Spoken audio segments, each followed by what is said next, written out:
Six chill, for real. Judah, Judah, Judah, Judah, Judah, Judah, Judah, Judah. Judah, Judah, Judah, Judah, Judah, Judah, Judah, Judah. The scepter will never leave Judah. The scepter will never leave Judah. The scepter will never leave Judah. I'm Judah. Christ sprang out of Judah. King David was Judah. King Asa was Judah. Don't crowd me up, who gon' rouse me up? Alistair Crowley, your time is up. It's a big mess, I gotta clean it up. Esau, the end of my kingdom's up. On the eagle's neck, I'll press. I woke up from my rest. I woke up from my arrest. My rulership is up next. No vex. Judah, Judah, Judah, Judah, Judah, Judah, Judah, Judah. Judah, Judah, Judah. Shalom, Israel. Shalom. Welcome to class again. One more time with the Israelite School of Biblical History and Practical Knowledge. We're going to go ahead and get everybody in here. Please like, share, subscribe. Get this video out. Get it out. TikTok, Instagram, Twitter. You know what I mean? All that. As a matter of fact, I want to get this one on Facebook. Possible. If we can.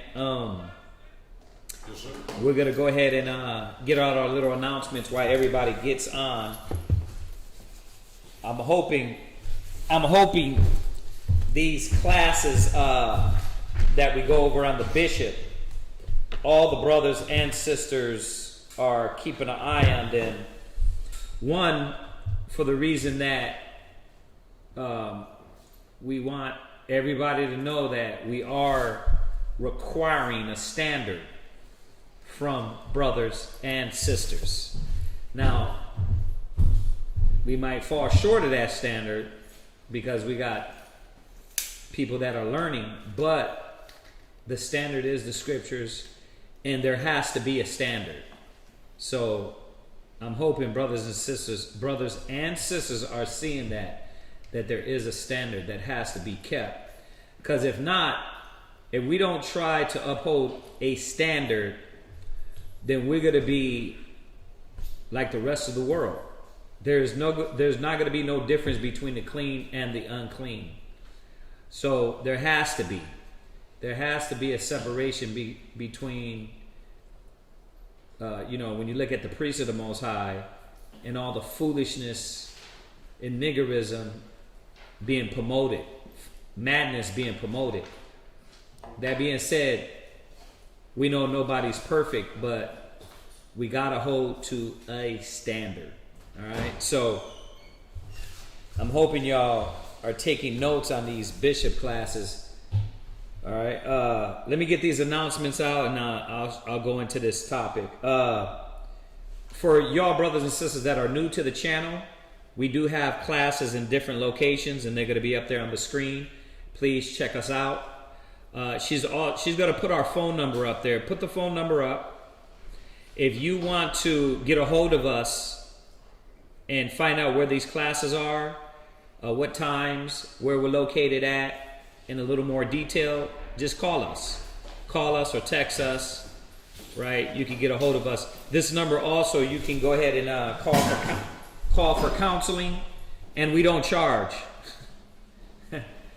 I got to say that. We don't charge for counseling.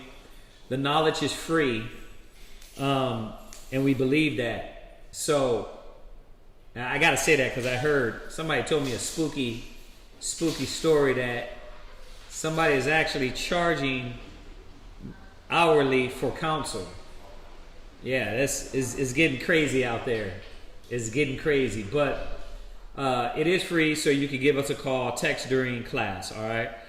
Check out our other channels. Check out the other channels we got going on. Circulate them. Please use our main channel for questions. I'll say it again. There's a lot of brothers and sisters that got questions. You can use our channel to answer those questions. A lot of topics we touch on. All these classes that we drop we open a lot of them with questions. That's a lot of information. A lot of information, man. So use that.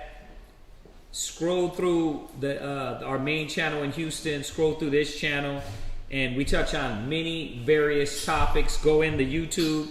You can see all the scriptures in there. All right, a lot of information. So also check out our website. It came to mind that there's a lot of brothers and sisters in the school that hasn't even checked out our website. Go check us out. Go check us out. Tell us what y'all think about it. Tell us what needs to be added to it.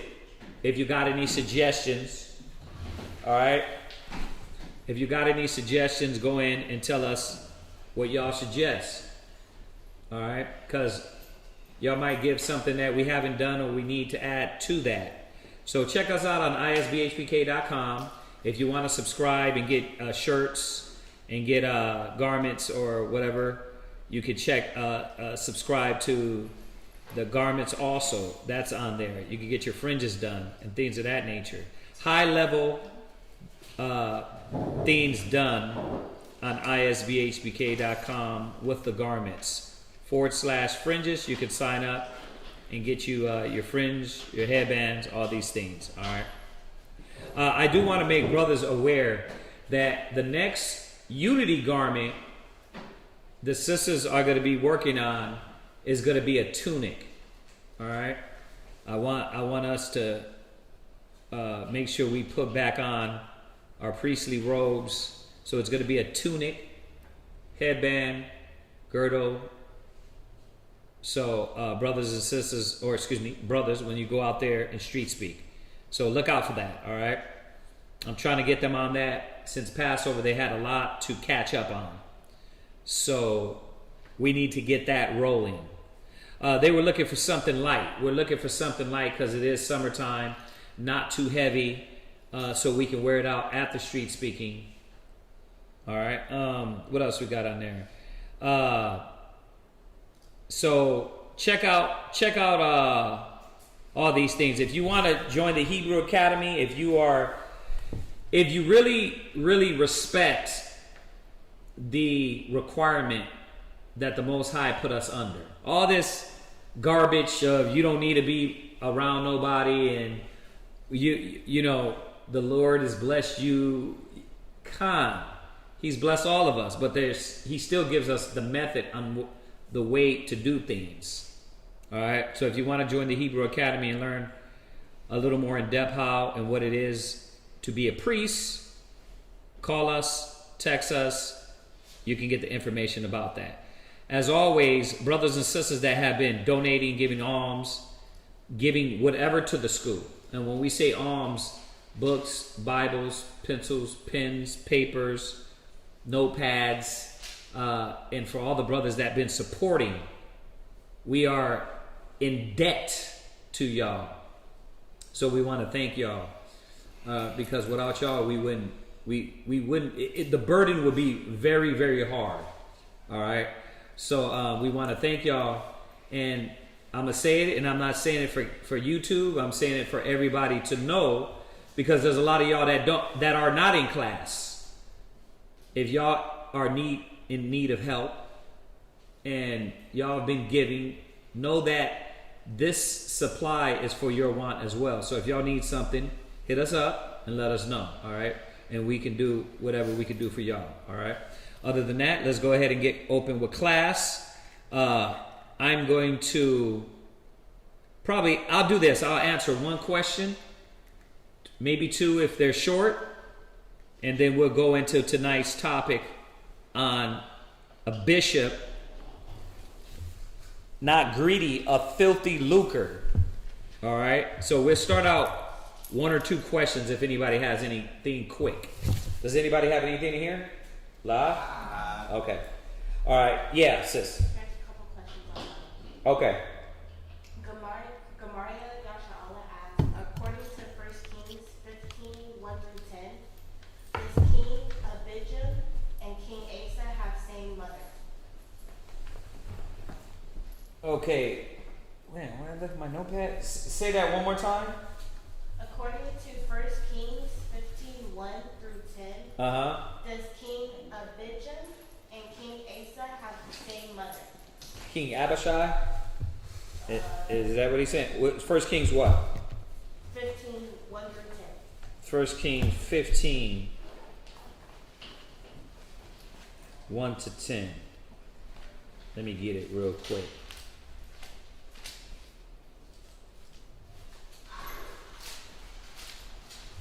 First Kings chapter 15. Abidjam. Uh-huh. You want to read it? Yeah. First Kings chapter 15, verse 1. And when the 18th year of King Jeroboam, the son of Nebat, reigned, Abidjam over Judah. 3 years reigned he in Jerusalem, and his mother's name was Micah.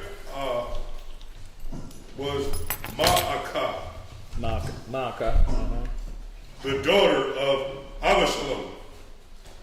And he walked in all his sin, in the sins of his father, which he had done before him. And his heart was not perfect with the Lord his God, and the heart of David his father. Nevertheless, for David's sake did the Lord his God give him a lamp in Jerusalem, and set him sons after him, and to establish Jerusalem, because David did that which was right in the eyes of the Lord, and turned not aside from anything that he commanded him all the days of his life, save only in the matter of Uriah the Hittite. And there was war between Rehoboam and Jeroboam all the days of his life. Now the rest of the acts of Abidjam and all that he did, they are not written in the book of Chronicles of the kings of Judah. And there was war between Abidjam and Jeroboam. And Abidjam slept with his fathers, and they buried him in the city of David. And Asa, his son, reigned in his stead.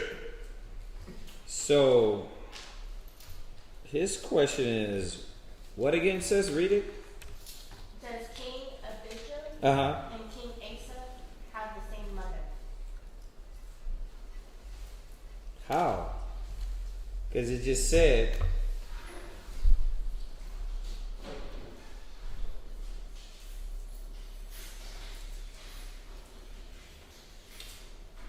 how could that be? When in verse 8, Abijam slept with his fathers, and they buried him in the city of David, and Asa, his son, reigned in his stead. He's saying, does Asa and Abijam have the same mother? No. That's... am I missing some? Why would he get that? And 41 years reigned he in Jerusalem, and his mother's name was Micah, the daughter of Abidjam. And Asa did that which was right in the eyes of the Lord, and did as David his father. And he took away the Sodomites. Oh, okay. I see where he got it from. I'm like, why? So.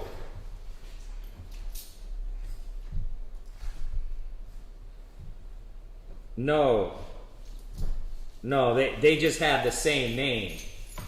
You know what I mean? That's all it was. Where he's getting it from is read verse 3. Verse 3. Uh-huh. And he walked in all the sins of his father, which he had done. I'm sorry, read verse 2. Verse 2. 3 years reigned he in Jerusalem, and his mother's name was Micah. Well, Micah. Uh-huh. Micah, the daughter of Abimelech. Right. So what it is they just have the same name. Because we know that wouldn't be possible, because In the ancient year, King Jeroboam, son of Nebat, reigned Abidjam over Judah. Okay, so I'm trying to figure out where is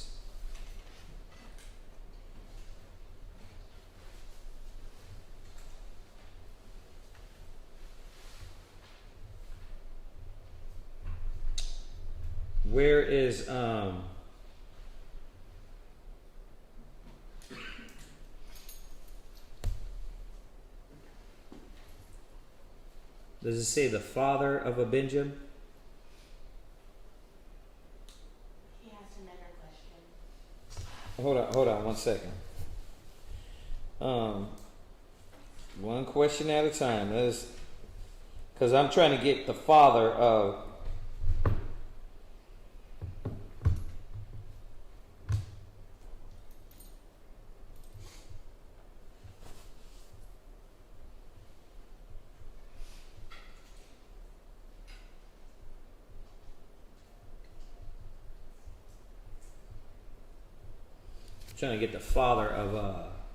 Abidjam.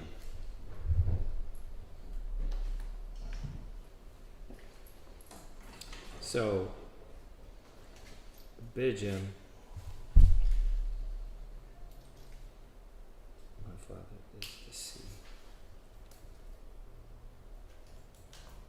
Abidjam. Oh, nice. King says.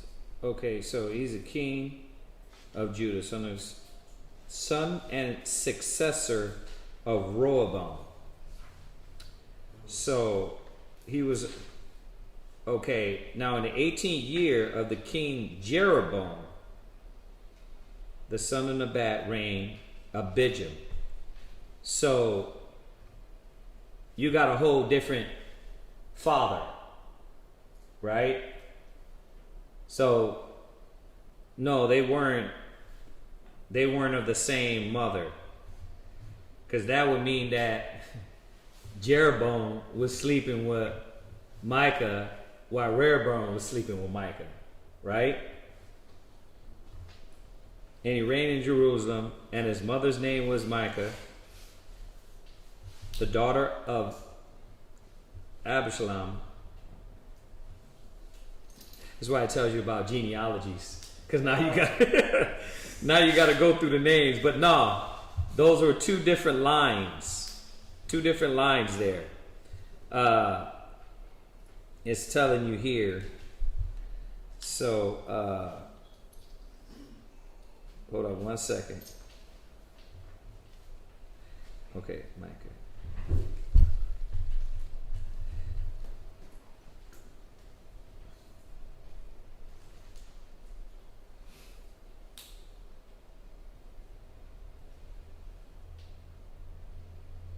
Let me look at this, because I'll be here.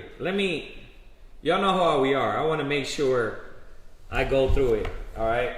Let me look at it, and I'll come with it tomorrow. All right, so I can look at the names. What else he got on there? It was on the same topic. Yeah. He said, doesn't it say Micah, daughter of Abidjam for both? Don't they both have the same father? Okay, so King, because Abidjam, it says King of Judah, son and successor of Rehoboam. So he was the son of Rehoboam, Abidjam. Okay, so he's saying,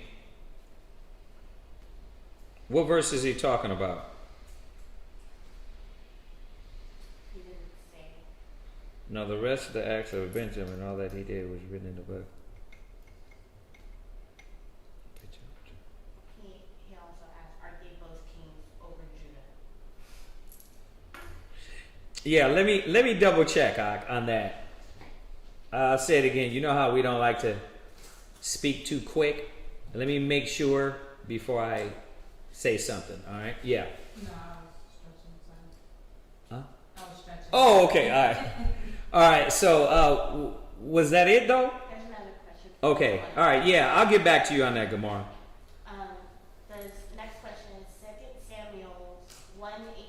refers to the book of Jasher. Do we read this book because it was mentioned in the Bible? Right. So, do we read the book of Jasher? If we had it, if we had the book of Jasher, yes. Now, if you're talking about the book that was published with the name of Jasher, that has many discrepancies that veer from the Bible, no. So we could write a book and then put any person's name on it biblically. Like they got a book of Adam and Eve, right? Some people read that because they got biblical names on it. They got a book of the 12 patriarchs, right? But does it say that in here? But some people use that because they got the names on them. Testament of Abraham. Yeah, the Testament of Abraham, things of that nature. They got biblical names on them. That don't necessarily mean that they're biblical. A lot of books came after a certain time period, and for the most part, have little discrepancies in them that correlate with the Bible. So the book of Jasher is one of those books. There's some things in there that don't go with the Bible. Do we read it? No. We always tell brothers and sisters, it's a difference between a history book, and you can use that for history, right? Right. We use all these different books for history, and we say there's bones in them, right? But if we use a book that its concept is so-called biblical, what are people going to think? They're going to think, oh, you're coming out of the gospel, right? Oh, you're reading out of the Bible, right? And that's why we don't touch that at all. And that's the mistake that a lot of brothers have now. They're trying to pull content from the book of Jasher, right? And trying to use it sort of like a history book, like we use, right? To add and to correlate with what we're bringing out in the Bible. And you got a lot of brothers and sisters thinking, okay, well then that's part of the Bible. So no, we don't use that. Yes, the Bible speaks of the book of Jasher. Is the book published, the book in the Bible, is the question. It's not, because it doesn't go with the Bible. It doesn't go with a lot of things the scriptures say. So that's what you have to keep in mind. All right? So we stay away from that. Let me say this. A lot of brothers don't got the Bible. How many brothers and sisters don't? How many times have you read the Bible front to back? Think about it. Who's read the Bible from front to back? Raise your hand. So, I'm the only one that read the Bible from Genesis to Revelations at least 10 times over. You got to think about that. Of all that us in here, I'm the only brother. That's insane. That's insane. But that's what you got to do. You got to just, if you don't know the Bible, all these other books are going to be able to put spots in your thoughts and in your mind. So you got to know the Bible. In the book of Jasher, it said that, it said Nimrod stood on the tower of Babel and shot arrows into the heavens, and blood came down. Right? Now, where does it say that in the Bible? It doesn't. It doesn't. That's just one thing. I'm not going to go through the whole thing because there's a lot of things in there that don't correlate with the Bible. It sounds like the Bible, just like the book of Adam and Eve, until you start finding out that it says in there that Adam had 2 wives. You know what I mean? Lilith and Eve. Yeah, Lilith and Eve. The Bible never said that. You know what I mean? We got to go according to what the Bible said. So, those are the things that stick with the Bible, the basic instruction before leaving earth. And then, whatever the Most High gives us when He comes back, that's what He's going to give us. We know part of the Bible. Go to our the Zondervan Bible Dictionary. When we obtain the scrolls that were found that makes the Bible, what was there? What was there? I know you know. What was there? What was there? Stand up. Good, sir. New Testament and Old Testament. You done? And the Apocrypha. You pause for a little bit. But right, get that out of the Zondervan Pictorial Bible Dictionary. Just to show you that when the original scrolls were found, there was only certain things found: Old, New, and the Apocrypha. It didn't say nothing else about, oh yeah, they found scrolls. They found those way after, right? A lot of these books were found way after because, like it tells you, the book of Jasher was, it tells you on the front of it, like about the Ethiopians or something. What does it say in the front?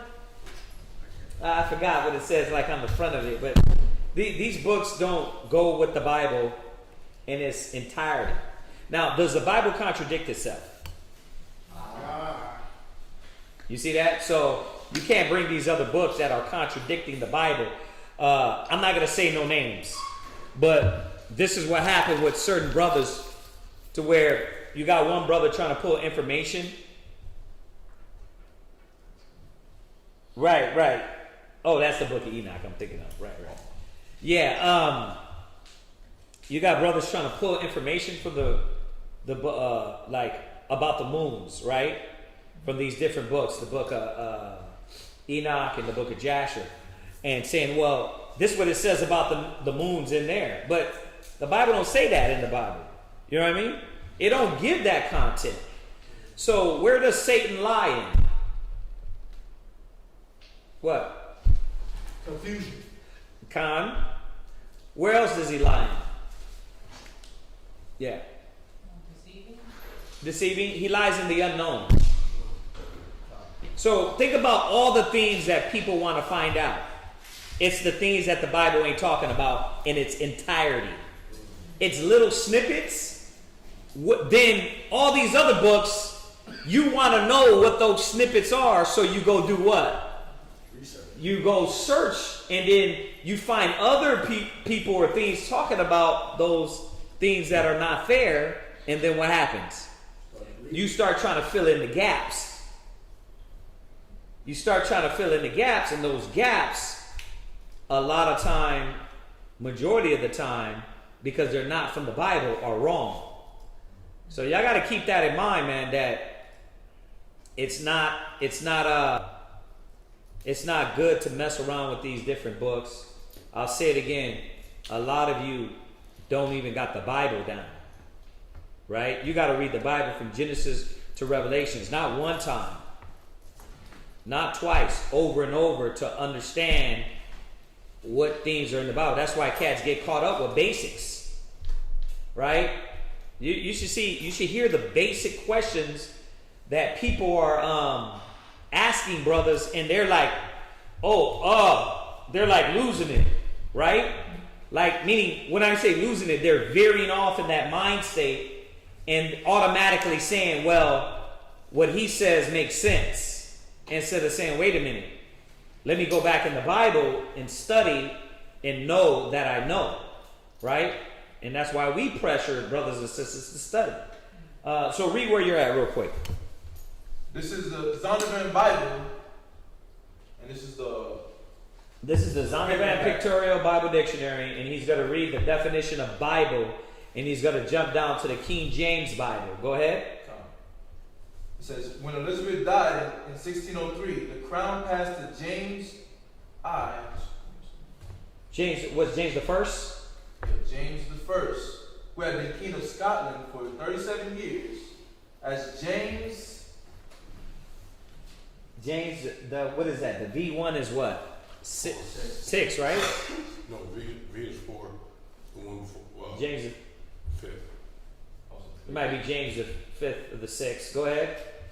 several months after he ascended the throne of England, he authorized a new translation of the Bible. Right, so there's a big misconception just based off the definition, is that King James wrote the Bible. That's like saying George Bush built the George Bush Library. Like he literally did it himself. No, George Bush just put his name on it.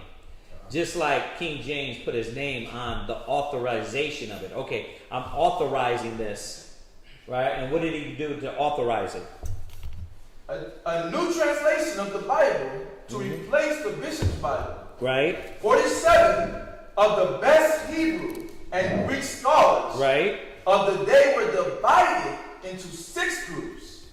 3 for the Old Testament, 2 for the New, and 1 for the Apocrypha. Right. So it doesn't say the book of Jasher, the book of Adam and Eve, the book of Enoch.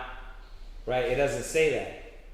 So when they originally had the scrolls, his scrolls, going into the Hebrew had to be what they had. Y'all see that? So what we got was the Most High was dealing with. Think about it. If the Most High wanted at that time for those books to be in there, it would have been in there. But when you read it, you start to see why. But what happens is this. You read it, and you start to add things from that to the Bible. Instead of saying, wait a minute, it doesn't say that in the Bible. So you'll read it, and because it sounds biblical, and a lot of things are correlating with it, but then when they put little snippets in it, you're like, well, this is what the Bible got wrong, or this is what the Bible didn't put in. And that's not how it works. The scriptures are the standard, and everything has to correlate with the Bible. And if it doesn't, then there's something wrong with the source outside of that. Right? So, go ahead. 2 of the groups met at Oxford. Right. So, these were scholars that translated the Bible. They didn't rewrite the Bible. They translated from the Hebrew to the Greek. And, of course, we got the English versions and all that. So, we don't mess with that. We don't mess with those books. Yeah. Ezekiel 34:16. Just on what you're saying. Ezekiel? You mean Isaiah? Isaiah, I'm sorry. Isaiah 34:16, yes. Right, Isaiah 30. Go ahead. Go there real quick. Come. Isaiah chapter 34, verse 16. Seek ye out of the book of the Lord and read. None of these shall fail. None shall want to remain. Right. So, seek ye out of the book of the Lord and read. None shall fail.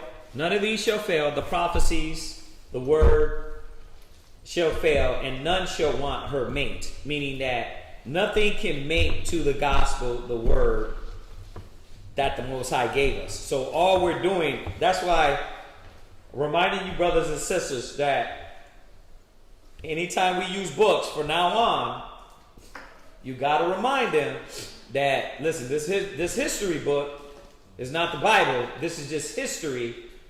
And these parts of the history correlate with the Bible. Because, or if not, what do you think? Huh? That you'll think that that's canon, and you'll start adding it in. You'll start adding it in, exactly. Yeah, it has to go with the Bible.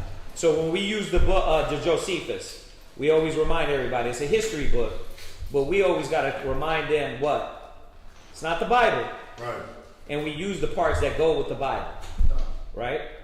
That's why you see, we make sure, like recently, we stopped using a lot of that because brothers are so caught up in everything else before they even got the Bible down, and they're into the quasars now.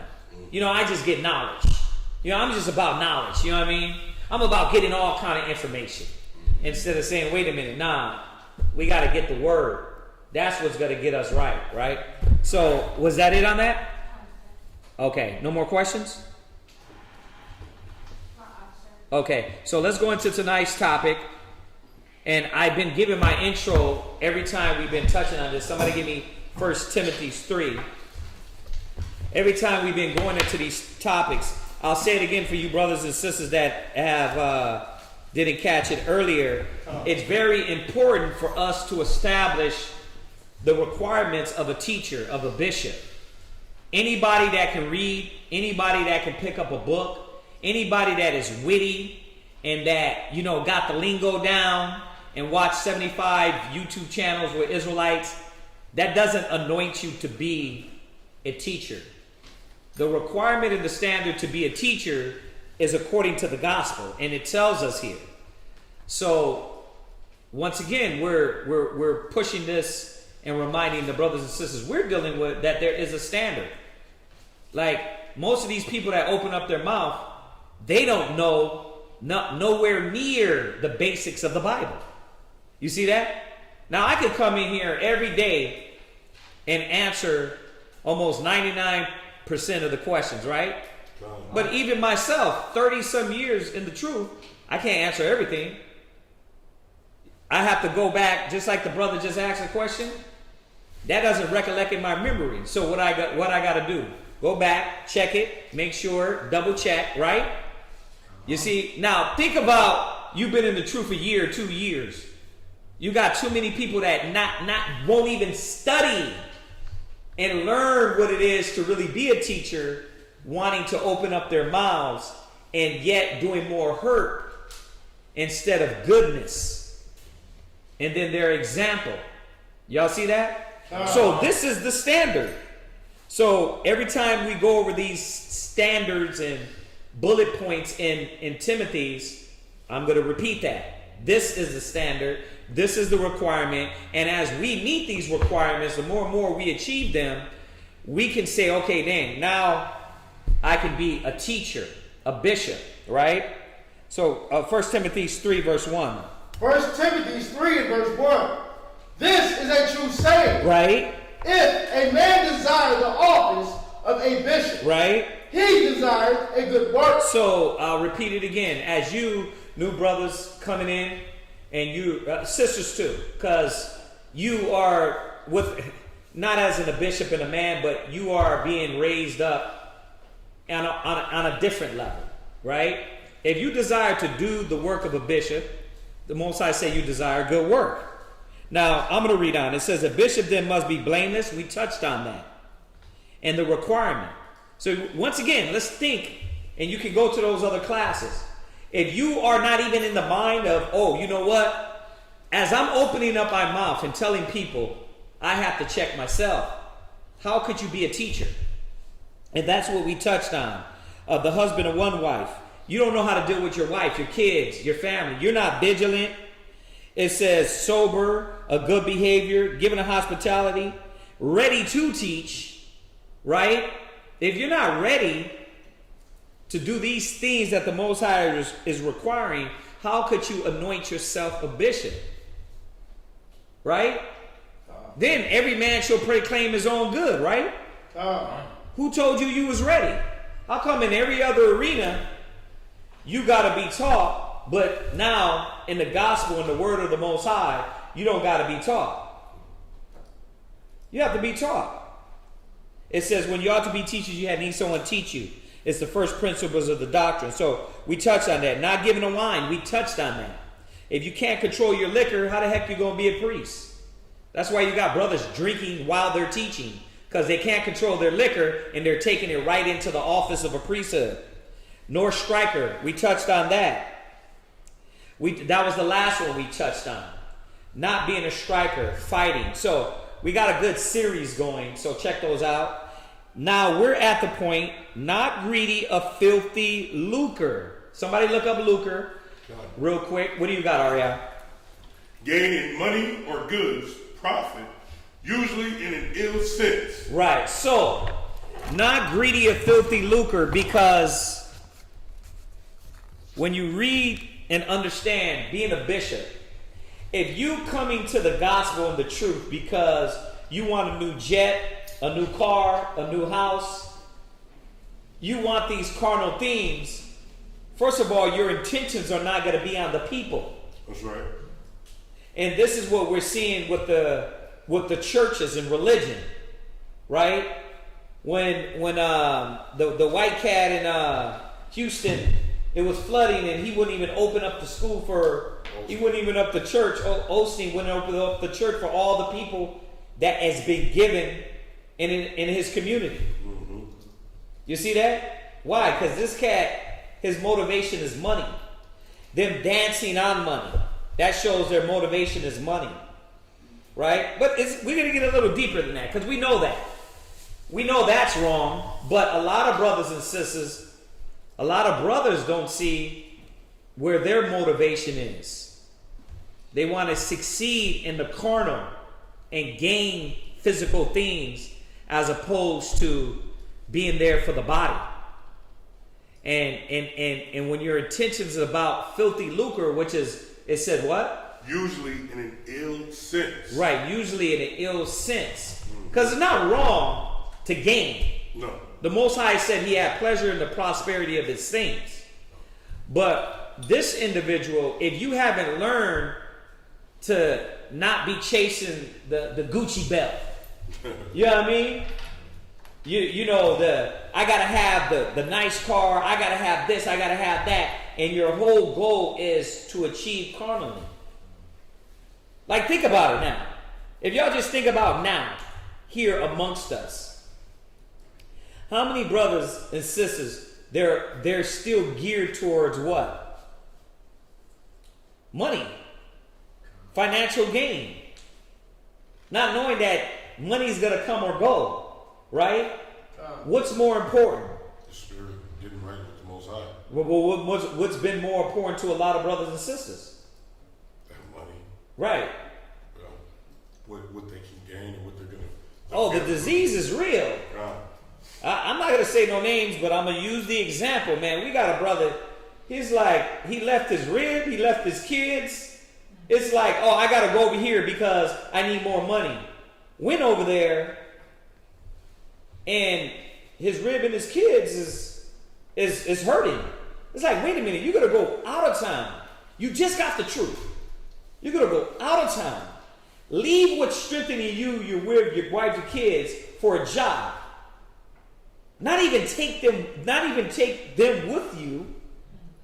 And all they did was psychologically diminish. Man, that hurts. And when you see it, you're like, brother, what are you doing? Came back, you know what, I need to get my spirit right.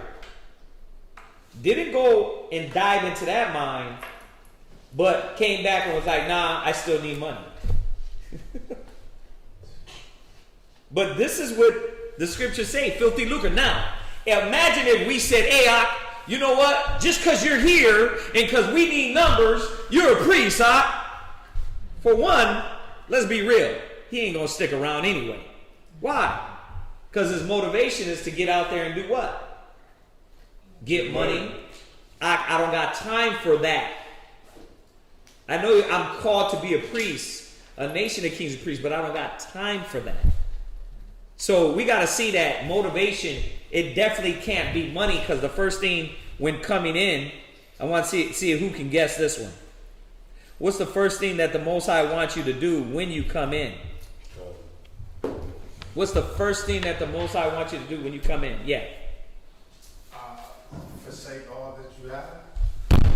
Hit it right on point. That shows you that coming in and being a bishop, a teacher, a steward, a minister, if you come in with that mind, what's going to happen to you anyway? You're going to be deterred. Right? Because you got to give up. And how does giving up sound to a lot of brothers? You would just hit up. I'm not going to say your name for the video, for being live, but right? You're just saying your rib hit you up and said, what? I can't believe you're over there. Like, well, where the hell you want me to be? You want me to be sitting around you arguing with you all the time? You see what I'm saying? It's like, these people don't get it. It's like, wait a minute. So you don't want me in this mode and in the wrong mind, but when I try to get my spirit right, you don't want me in that mode. Because they don't know what the true gain is. But let's jump into this. So these first scriptures, man, we're going to touch on what a bishop has to understand coming in is he has to lose. Right? So that's contrary of, oh, I'm about money.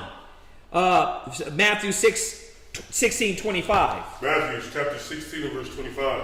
Go ahead. For whosoever will save his life shall lose it. Right. So the whole point in understanding what it is to be a bishop is for you to come in and lose your life for your brethren. Right? That's the whole point. And I didn't throw that one in there. 1 John. You're supposed to come and lose your life for your brethren. So if you're motivated off of getting, you're not going to be in this mind state. How could you be out there teaching? Oh, I'm sorry. Let me fall back, y'all. All we got to do is meet up one day a week, and we're bishops, right? Huh? That's what requires you as a bishop. You showing up at the street speaking one weekend. What the hell is that? How could you possibly take one school day to be a lawyer, one school day to be in any profession, and then all of a sudden anoint yourself of that profession? That doesn't make any sense. But I'm always saying it because I don't think it's strange. They're doing this in every arena. They're doing this in every lifestyle. This generation is popcorn generation. It ain't just only the truth, but they're trying to bring this to the truth. You don't got the right to anoint yourself. Who the hell are you? Did Christ anoint himself? Then who the hell are you, right? Who the hell are you? Christ didn't anoint himself. He said he was anointed by the Father above all his fellows. So, no, you can't come back and be like, well, God, I got the God-given right. No, you do. You got the God-given right to do it the right way. That's right. When you ought to be teachers, you need someone to teach you. Know them that labor among you. Right? How do I know them that labor among me? How do I know that brother is, what's the word? It's a C word? Not comprehensible. It's, commendable, but it's a word where a person is able to take on a duty. What's the word? Come on, y'all. Committed, conform. No. Compliant. No. It's a word. Come on, all y'all smart people in here. Capable, right? There's another word too. But capable. How do I know if this man is capable? How do you know? How does anybody? How does the Most High know? If nobody is able to see his capabilities. So it can't just be popping up one day on the weekend. How are we going to know he's ready to give up? Who's ready to give up one day a week? Nobody. No, actually everybody. If I just said, hey, listen, you know what? Just meet over here for the Sabbaths. Shee. Torah, brother. Come on, that's easy. Right?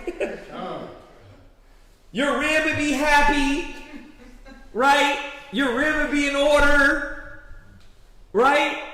Everything would be just fine because you just got to pop up one day a week and what? Act like priests. Oh, I'm a priest now. But that's not going to help you fix your issues, your problems, clean yourself up, put off the old man, put on the new man, right? Chaazaqya just bumped into some brothers over there in Rochester. What's the first thing new people do? They want to hit them up about the mark of the beast. So he already knew that, okay, they got to be new because the first conversation you want to have is about the mark of the beast. Not the great things that how Yahushua is changing you, changing the people. It's about the mark of the beast. That's fine. He was like, nah, they were cool. They were young. I went through a few things with them. But you could tell that they were new. They're talking about the mark of the beast, but don't know how to pull up their pants. They're talking about the mark of the beast, and when he started talking about liquor and weed, they were like, it got real spooky. But they're street speaking, though. They're street speaking, so what? Those are apostles, right? Hell no. I don't care what the hell y'all say. I don't care how much fakeness and how many views you get. The Most High is not going to honor that. It ain't got nothing to do with us. The Most High is not going to honor that. Because we're no different than the pastors and the preachers. What's that, sis? I think the word you're looking for is competent. Competent. That is the word. That is the word, Bakar, competent. How do you know they're competent? Thank you, sir. All right, read that again. God, for whosoever will, For whosoever will save his life shall lose it. Right, whosoever will save his life shall lose it. So what are we finding out? We're finding out in order to be a priest, you got to learn about loss when you come in. You got to learn about giving up. Now, is that far from what Christ had to do? No. It said Christ, Moses, Elisha, Elijah, right? All these men had to give up to be priests of the Most High. Samuel, come on, man. His mom made that vow, and what happened? She had it at 12 years old. Samuel was a priest, wasn't he? Right? And she had to give it up. She made that vow that he would be a priest. So we all have to lose. We all have to give up. And that's one of the most important things, understanding what it is to be a bishop. But if your motivation is filthy lucre, you're not going to give up. If it's money, a job, you know, I used to roll around with 1,000 a week. You know, I can't just, man, what am I supposed to do? How am I survive off of $500 a week? You know what I mean? That's how cats think. See? Go from there. Read it. Finish it up. And whosoever will lose his life for my sake shall find it. Yeah, and that's what we have to understand, that a lot of times, majority of what the Most High requiring is you losing. Philippians 3 verse 7. Philippians 3 and 7. Philippians 3 and verse 7. Go ahead. But what things were gained to me, Right. those I counted loss for Christ. Right. But those things that were gained to me. How many of us have those things that are gained to you, and then you got to lose them? Why do you think there's so many brothers and sisters struggling? Why do you think there's so many brothers struggling? Because they're not ready to make moves like the brother. Like, listen, Khan, I love you, but I gotta get my spirit right. Sitting here arguing with you like we're in a constant movie is not gonna help. I gotta move in the spirit and clean myself up. That's why it says every man shall seek his own soul salvation. That's what he's understanding. And him understanding that he has to what? I got to give up. I got to lose certain things, right, in order to do that. And that's what a bishop is learning in the beginning when he comes in. Loss. Job, loss. Christ, loss. The apostles, loss. Y'all get it? Go ahead. You're going to read down to verse 8. Verse 8. Yea, doubtless, and I count all things but loss for the excellency of the knowledge of Christ my Lord. Right. How many people you know, brothers and sisters you know, that are battling with the loss? I mean, look, they don't even want to lose pride. They don't even want to lose the old man, things that are hurting them. We got someone drinking themselves belligerently, and then just, yeah, I know it's wrong, but you know, right? It's like, you don't even want to let that go. How much more being in the right mind to say, you know what, nah, there's certain things that got to come secondary to the gospel, to the word, to the work, to the duty, to the ministry, to the service of the Most High. So we gotta see this.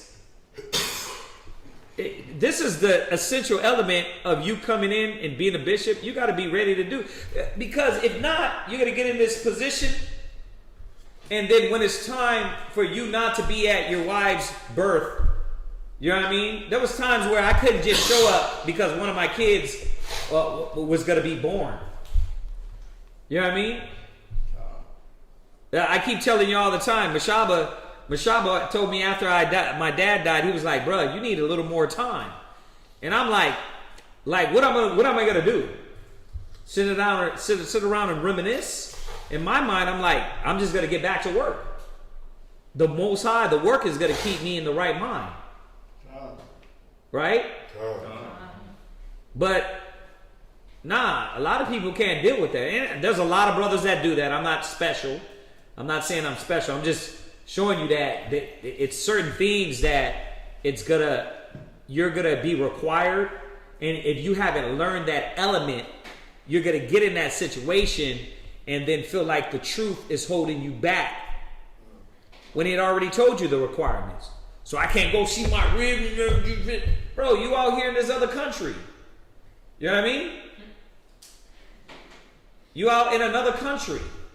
So you can't do it. You can't just fly back and watch the baby come out and then fly back. You might just have to just skip that one.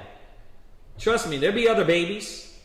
But brothers and sisters don't look at that as that moment of, wait a minute, this is that moment where the gospel says that I will lose certain things.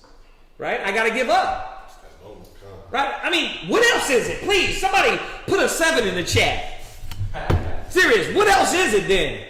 Tell me what is the gospel saying about giving up and losing if it ain't these certain things I'm bringing out. Correct me. Please. Right? Tell me, what is it? Huh? Make sense of it. You know what it is, sis? Somebody. Because it's exactly these different little things that try us and show us and prove us. It's the things that are going to make you go, dang, I really got to let that go? That's what the Most High wants. And what did Paul say? Read it from the top. Yea, doubtless, and I count all things but loss for the excellency of the knowledge of Yahushua, my Lord. Go ahead. For whom I have suffered the loss of all things. Yeah, he's ready to lose, man. That's what a bishop has to understand. All this, we want to meet up when it's comfortable. We'll show up when it's comfortable. Like, all that fake, whack, you a Hebrew Israelite when you want to be, and man, that's why I'm going to keep telling y'all, there's a lot of fake-ass Israelites, just like there's a lot of fake-ass Christians. I done seen it over time. And at a certain time, I was a fake-ass Israelite too. That's real. So all that because you show up and you salute hard, you show up one day a week, bruh, you want to do what's comfortable for you. That's fine. That is okay if you want to do what is comfortable for you. But if you want to be a bishop, you get to sit in those seats when you want to do what's comfortable. You want to come anytime you want, feel free. Your ass is going to be a trooper to Christ come back. You're going to be a trooper. You're going to be a member to Yahushua come back. Or go join one of those weekend camps to where you can act like you can street speak when you're bad at it. You don't know how to talk. You don't know how to deal with the people. You can't articulate and pull the right scriptures. You don't know how to deal with your wife, your rib, your kids, and you're not following none of the standards of the Bible. Go join them. There's a lot out there. You know what I mean? Or you could just be that crappy and start your own camp. Right? You can just do it that. Other than that, no, there has to be a standard. And it is these elements. Now I understand when I told y'all this before, when I was about 15, 16, I was sharp. I knew a lot of basics, right? 15, 16, they let me go up for 3 minutes on the podium out there in the street. You know what I mean? My dad and the brothers are like, go ahead, go up. 3 minutes, that's it. And Christ is black according to the Bible. Go to Revelation. All right, come down. I was like, what's that? You know what? It taught me though? Respect for what I'm doing. That's right. It taught me respect and a real wanting to achieve a certain level as opposed to just running and anointing myself and making myself. And you know how many times I got busted down as an officer at 50? At least 4 times, 3 to 4 times. I got busted down because my dad wasn't playing with me. He wasn't going to let me just be a whack-ass officer, a whack bishop. He knew I was young and he knew that I didn't have it. So what did he do? Right when I messed up, he was like, man, you don't deserve that rank. You're a trooper. You're going to be the bag boy. But I appreciate it. Because now I have a certain sense of standard. I'm not perfect. I'm not Christ. But I know this. There is a requirement. Y'all understand that? Go ahead. And do count them but dung. Right, but do count them but dung. And that's what we as Hebrew Israelites, as a bishop, has to understand about everything that comes before Christ. They're dung. So I'm learning this element to give up. Go to Matthew 13:45. Matthew chapter 13, verse 45. Go ahead. Again, the kingdom of heaven is like unto a merchant man seeking goodly pearls. Go ahead. Who, when he had found one pearl, Right. of a great price, Right. went and sold all that he had and bought it. Right. Verse 47. Again, the kingdom of heaven is like unto a net that was cast into the sea and gathered. Wait, where are you at? Matthew chapter 13. I just finished 47. Right. So read 45 again. I'm sorry. Verse 45. Again, the kingdom of heaven is like unto a merchant man, Right. seeking goodly pearls, Right. who, when he had found one pearl of a great price, went and sold all that he had. Right. So once again, what is the parable showing us? If you see something valuable, you're going to have to lose and give up for that which is valuable. Right? And that's what the Hebrew bishop has to see. Am I going to give up for what is valuable? Right? Am I ready to lose? Everything is secondary. That way, when you do sit in the seat, you can understand nothing can come before. You see how filthy lucre can't be there? The desire of gain? Because if not, in the back of your mind is you're going to be like, well, dang, I don't got right now. So how am I going to get?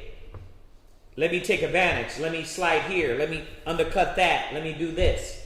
You're going to have the wrong mind sitting in the priesthood, and then you're going to be doing like the wicked priests. You see that? So this is why it's saying you have to learn in this element of losing. So that's why we're touching on that point, because if you don't know how to lose, then your whole mind will be geared towards what? Gain. Y'all see that? All right, go from there. Go to 10 and 37. Matthew's 10 and 37. Matthew chapter 10, verse 37. Uh-huh. He that loveth father or mother more than me. So there you go. Well, you hear this one a million times.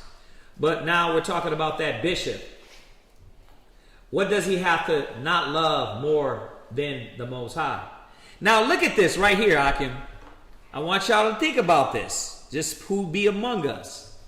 How many brothers that you know, just among us, that their mama got more control over them? You see why you can't put him as a bishop? Because why? Mama's still telling him what to do. Right? Hey, we're finna drop this Sabbath class, man. Make sure you're ready. Right? First of all, he ain't gonna show up on time. And then he's gonna do what? Well, I can only be there a few hours because my mama need me. They need me over here to do this. My grandma, I got to meet up with this person. It's like, what about the priest, the office of a bishop and your work that you're doing? You understand that? So we got to be clear, man, that like there's going to be loss to show you how to not love the gain more. How to show you how to live without things. Right? Give me that, a base abound. I got that one right on here. Philippians 4 and verse 12. Yeah, go there real quick. Go to Philippians 4 and 12, and then we're going to go back to Matthew's. Philippians 4, verse 12. Go ahead. I know both how to be abased. Yeah, Paul is saying that he knows how to be in a lower state. Read. And I know how to be abound. Yeah, he knows how to be in a higher state. He knows how to live like luxury, but then he knows how to live like a peasant. He knows how to live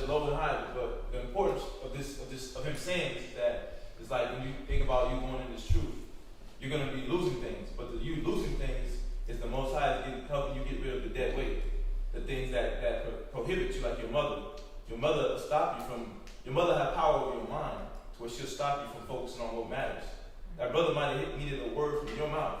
Not from your mouth, meaning like what you're saying, your own wisdom, but you're saying the wisdom out of the Most High. The way you say it, the way you word it, he connected with it more than he connected with the next man. Not saying that man is saying anything less, but he resonated with the way you framed that sentence, the way you broke down that word, the way you dropped it, so it connected with him. At that moment, he needed your word, but your mother had more power over your mind, so he wasn't there for you. So you have to know how to base and abound. You have to know how to let go of things and not have an attachment to things, because they're going to hold you back from serving the Most High, which is serving your brothers and your sisters. I like how you said that. Certain moments, it'd be certain moments that you're needed. Your spirit is needed there, and you're not there because whether you're not taking advantage of the moment.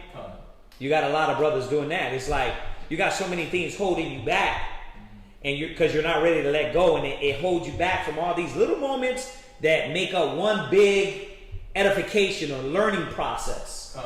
And that's what he's saying here is that, look, do you know how to lose all these things? Right? Do you know how to let go? One of our biggest problems is we get things. First of all, you get a little success and you didn't have. Oh man, our people hold on tight. They're like, oh, bro, I just got a rib. Right? I got to hold on tight to this one. It's been it's been 2 months without a woman. Right? I got to hold on tight with her. And then you come in the truth at the right time, and then the Spirit's doing this. It's pulling y'all away. So you got to know how to be a base. Who wants to be a base? Tell me a way you are based in the truth. Come on, give me quick, Asa. What way are you sometimes abased in the truth? Like being low? Yeah, being in a low estate. Tell me how people, you yourself, can sometimes be abased. Just like when I lost my job in the truth, I had to be abased and become humble, and needed the brothers for help. There you go. Loss of a job, right? What else? What? You can lose privacy in the truth. Hey. You can lose what? Privacy. See, there you go. Now y'all getting into it. Privacy. Right, you lose a job, you might have to bunk up, roommate with another brother, right? And then you lose privacy. But you gain so much more. Right, but by you being with that brother, you're gaining what? Unity. Right? So now you're gaining something from that brother next to you. Right, but do you know how to be a base, or do you panic? You like, the Most High ain't with me. Those elements, when you become a bishop and you're complaining about it, but I thought you believed. I thought you were a teacher. But you're complaining about your low estate. You're crying to everybody, and then you go over crying to your weak rib, and then she's looking at you like, see, you don't even believe in what you say you believe in. And then you don't know why she don't respect you, because you done put weakness into her, and now your whole house is weak. Because why? You're double-minded, unsure, unstable in all your ways. But guess what? You're dropping that word. You're dropping it, but not following it. Right? So yeah, you can be a base. You're going to be abased. He said, you will drink of this cup. That's right. There's no escaping it. If you're a true believer, you're going to come in and the Most High is going to bring you low. Because that's what he does to bring you high. Go ahead, finish. Read that one more time. I know both how to be abased. So you have to know how to be abased. Go ahead. And I know how to be abound. Why? Because you can't get too glorious within yourself. You can't get too chunky. Oh, I got the card now. You know what I mean? I'm going to go back to my pimp priesthood. Now I'm a pimp priest. You got to know that's nothing. Right. The card, the house, or whatever you get, you know what I mean? That can be taken like that. Y'all know how much, like this. Somebody can bang you up, hit the car, you don't got insurance. Most I be like, listen, take that car. You didn't deserve it. Or I want to see how you're going to act. And he does this randomly. Facts. Right. He does it randomly. And if you losing it and you this priest, right? People are gonna look at you and be like, "What, man? You don't believe." So you got to know how to abound too in humility and stay level-headed and still keep moving forward. Still be there for the brothers and sisters. You know what I mean? Go ahead. Everywhere and in all things. See, everywhere in all things, like y'all did. All right, we're moving over here. It ain't like a burden. Like, oh, you know what? Not for a clear mind. It's like, nah, we're doing this for the work. You know what I mean? It's just another, to me, it's another city. It's all the same thing. You got a Martin Luther King, you got a you got a hood, it's all the same thing. You understand? And you come to the same place, and guess what? What's the big difference between brothers and sisters in Rochester in the world than brothers and sisters in Virginia Beach or Norfolk in the world? Nothing. One is a little more slower, and one wears better jackets. What's this? I was just talking to the sister about earlier. When I've been knowing you guys for so long, but I didn't catch on until I left the job. You know, it felt like I was losing, but really I didn't lose anything. Mm-hmm. You know what I'm saying? It may feel like you're losing something, but you're really not. I gained so much more. Just walking away from it. Just putting the Most High first. Because at first when I first got here, it was about me making money. Right. Me having something. I can't be broke. Now I don't have a lot of money, but I'm surviving. Right. And I'm doing good.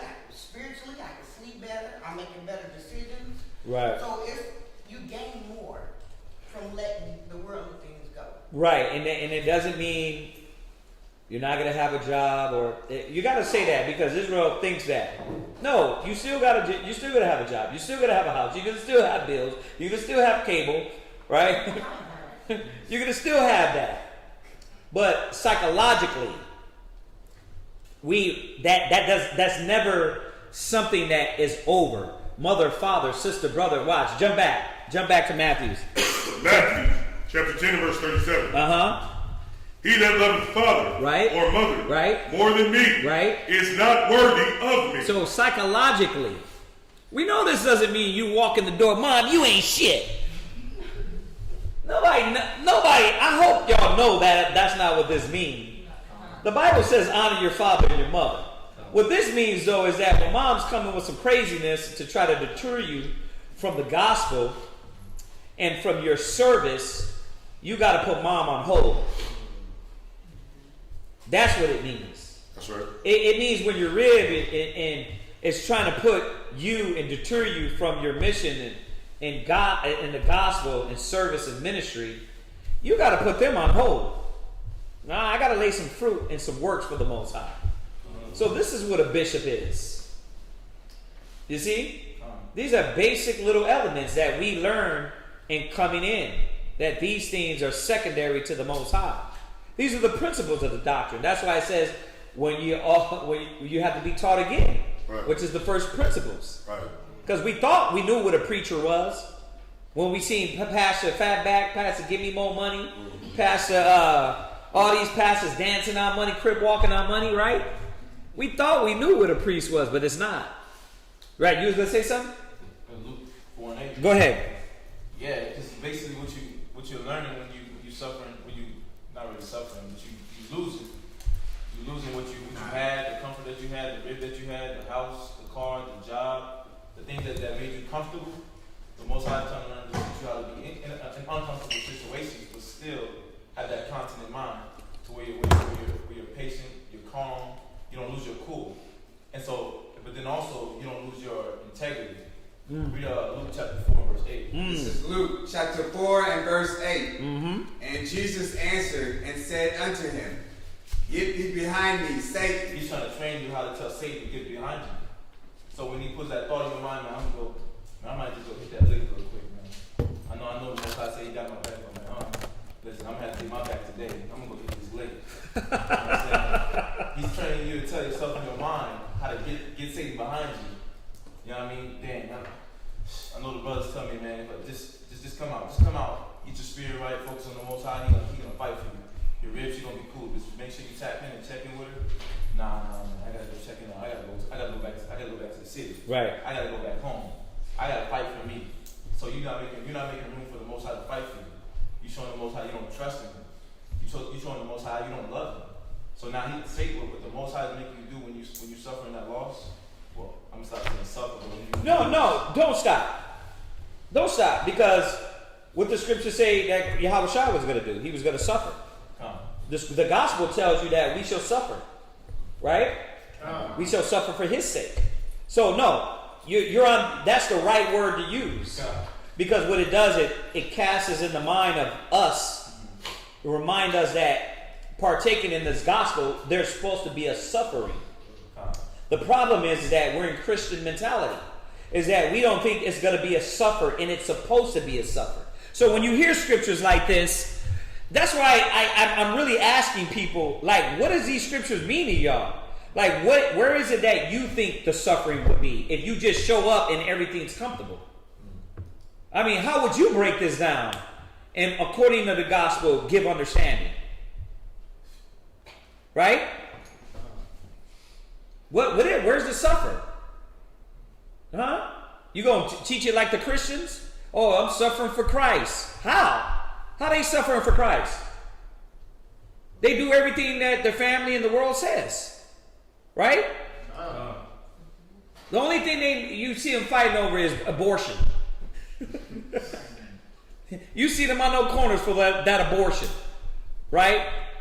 Maybe homosexuality. You got some rogue agents out there that really want to stand up. You see them fight against homosexuality, right? The one church. You know what I mean? But other than that, what are they fighting for? They all still eat pork. They love the world. They believe in Santa Claus. They believe in these customs, right? A lot of the things they're battling for, they're not battling to put away the old mind, the old ways. You see why I keep saying there's a lot of Israelites like that? Because it's the same thing, right? But finish, my bad. You read that second precept again? Get thee behind. Get thee behind me, Satan, for it is written, thou shalt worship the Lord thy God, and him only shalt thou serve. Yeah, because we were supposed to ultimately just be fixed on the Lord.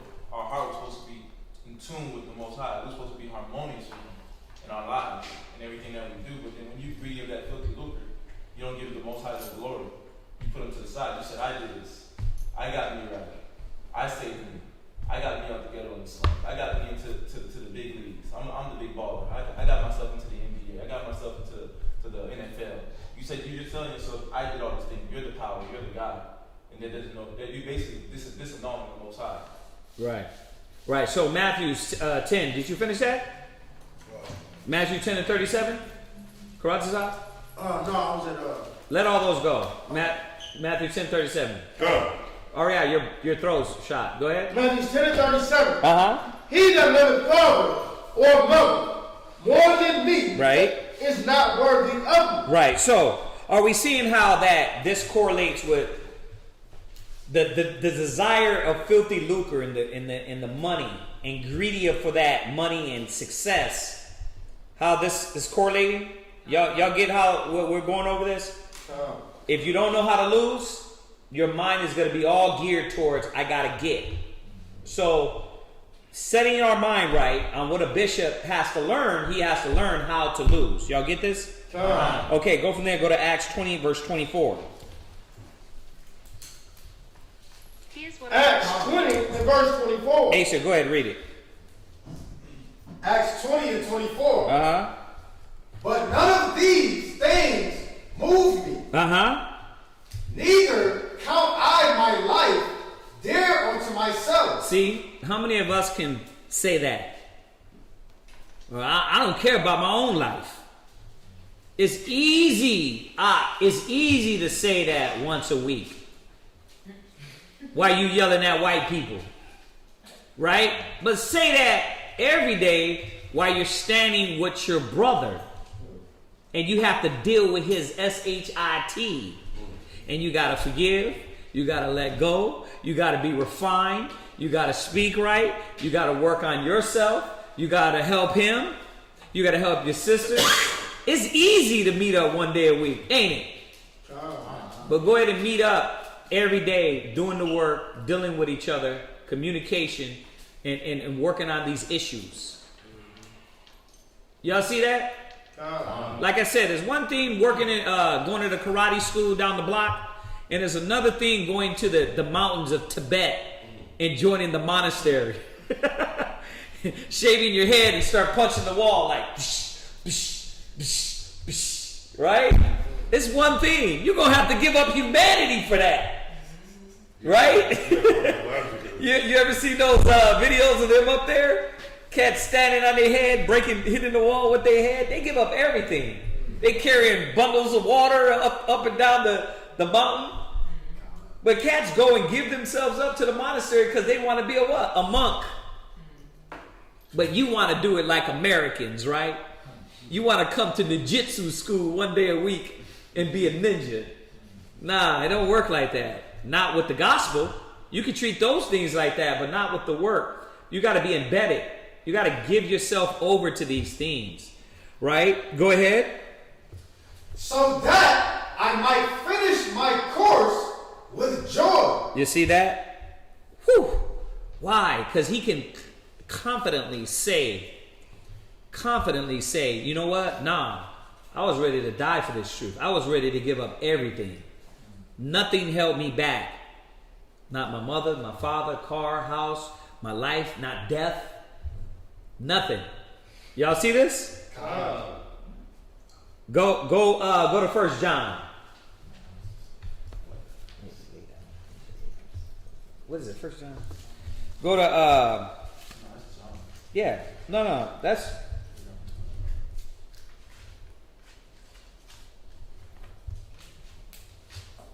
go to 1 John. I want to throw this one in there. I didn't have it.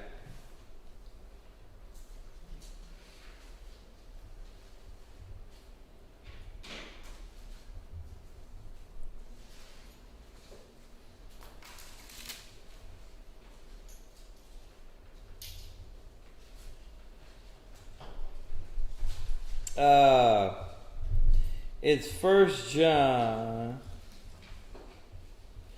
3:16. 1 John 3:16. Go ahead. Hereby perceive we love of God. Right. Hereby we perceive we the love of God. Go ahead. Because he laid down his life for us. Go ahead. And we ought to lay down our lives for the brethren. Listen, brothers and sisters, this is a higher calling. Not everybody is ready for this. This is a higher calling. To be a bishop, a leader, a teacher, the 144,000 is a higher calling. You got the 1/3, and then you got the 144,000. Right? Everybody's not going to be the 144,000. The 144,000 are out in those streets teaching, building, leading, wanting to be a great example. The 1/3, they're going to help out. They're going to do things. But the 144,000 is going to give up everything. They're going to give it up all. It says they followed Christ wheresoever he went. He said these were that were in white clothes. Right? Those are the ones that were in white, right?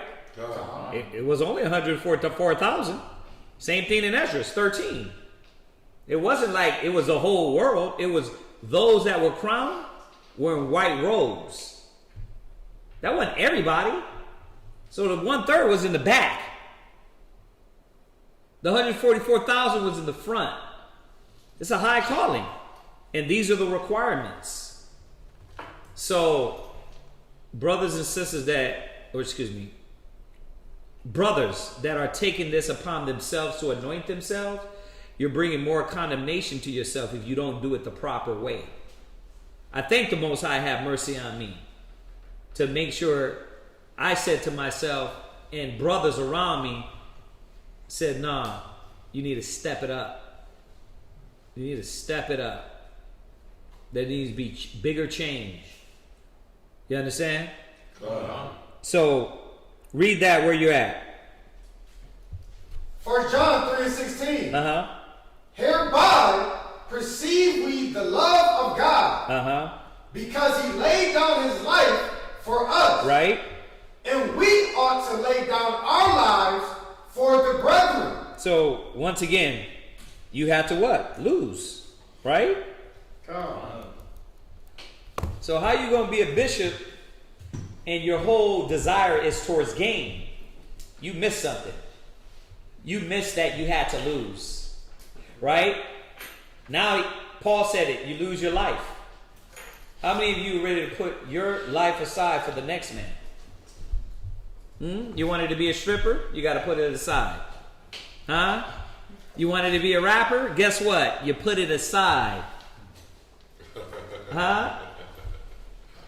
Yeah, you wanted to be the muscle man? You wanted to be like, what's the big bald head guy? Judah that in every movie, what's his name? Ted Cruz? No, the other guy. The comedy one? The Rock, right? The Rock. I'm sorry, I'm getting old. Oh, you got Terry Crews. He's a... No, I'm talking about The Rock, right? You wanted to be The Rock and taking pictures while you're shaping up your body for the next movie scene, right? But you're not. You're not. You're not him. So you gave up those things. You know what I mean? What you give up, Ak? What you wanted to do before you got the truth? Come on, be real. The biggest dope dealer on the block? Huh? There you go. That's what's up. You wanted to be the real Rick Ross. You know what I mean? But you gave it up. Ain't nothing wrong with that. Nobody can look around. Niggas are filthy in here. We're all disgusted. You know what I mean? So, what'd you want to be, Chaazaqya? Rapper. You wanted to be a rapper. See? Battle Lil Wayne. Yeah, you wanted to battle Will. You wanted to battle Will Wayne. Lil Wayne. Will Wayne. He wanted to battle Will Wayne. You know what I mean? Right? What you wanted to be, Ak? Adult film superstar. A film superstar. Adult film. Dope film? Adult. Oh, adult film superstar. There you go. An adult. An adult, right? Oh, yeah. Porn star, yeah. Oh yeah, me too. Right? Right? But listen, you gave it up. But you see how there's not one thought process. Like when you talk about that, which one's worse? A dope dealer, a film star, or rapper? Like, which one's worse? No, there's none. What you want to be, Arya? Hearing this truth. I wanted to be born again, brother. No, what you wanted to be before you got the truth? I can't. You can't remember? It's been there. Yeah. Stop, man. What you wanted to do before you got the truth? Where was your mind at? Hooping and trying to just figure out what I was gonna do after that. Okay, hooping, right? You were still yet trying to figure things out in life. Sis, where were you at? What you wanted to do before the truth? Just survive? Yeah, I didn't have no ambition to do anything. Hey, look at that. That's terrible. You think that's not as worse as a dope dealer or no, bro, no ambition? We got to go over a lot of slothful scriptures, right? It's still, you know what I mean? So we're all, you know, and I was born in the truth, but in my head I was still like, you know, I'm going to be a doctor though, still, you know what I mean? But, you know, that they make money, right? But nah, the Most High said, I want you to fully dedicate to this. You know what I mean? And there's nothing wrong with a rapper. Obviously there's something wrong with a dope dealer. You know what I mean? Now you can be an herbologist. There's something definitely wrong with being a damn porn star. You know what I mean? Like those things you can't relate to the truth. You know what I mean? But certain things you can bring and elements you can bring to the truth. You know, but a lot of this we had to dump it off. Y'all get that? Ecclesiastes 29:10. Ecclesiasticus 29:10. We had to lose. A bishop needs to learn those things before he can become a bishop. Go ahead, read that. Ecclesiastes 29:10. Ecclesiasticus 29 and verse 10. Lose thy money for thy brother. You know I had to go here. Wait a minute. A bishop wasn't supposed to be greedy of gain. Greedy of filthy lucre. Right?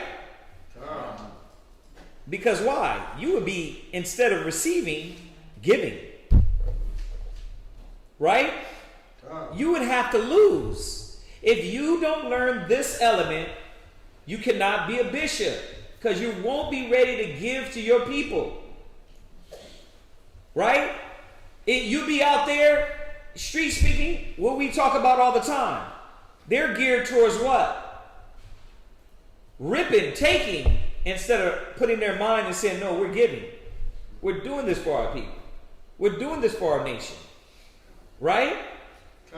That's in one way we're losing, right? But it's telling you here, lose your money. How many of you ready to lose your money for your brother? Now, we know in context this means, okay, I'm giving, right? But you gave up the job. You gave up the career. You gave up all these other things. You lost your money for your brother. You understand? Go ahead. And thy friend. And let it not rust under a stone. Man, I know brothers, man. I know when Tahawam came in and his mom came in, man, they gave up so much money to help the school. You know what I mean? And this is probably the first time I even talk about it because it's been a while. But they've given up so much. You got people just like, bruh, yeah, what y'all need? What do we need to get done? That's why there are rocks and pillars in what we've been doing.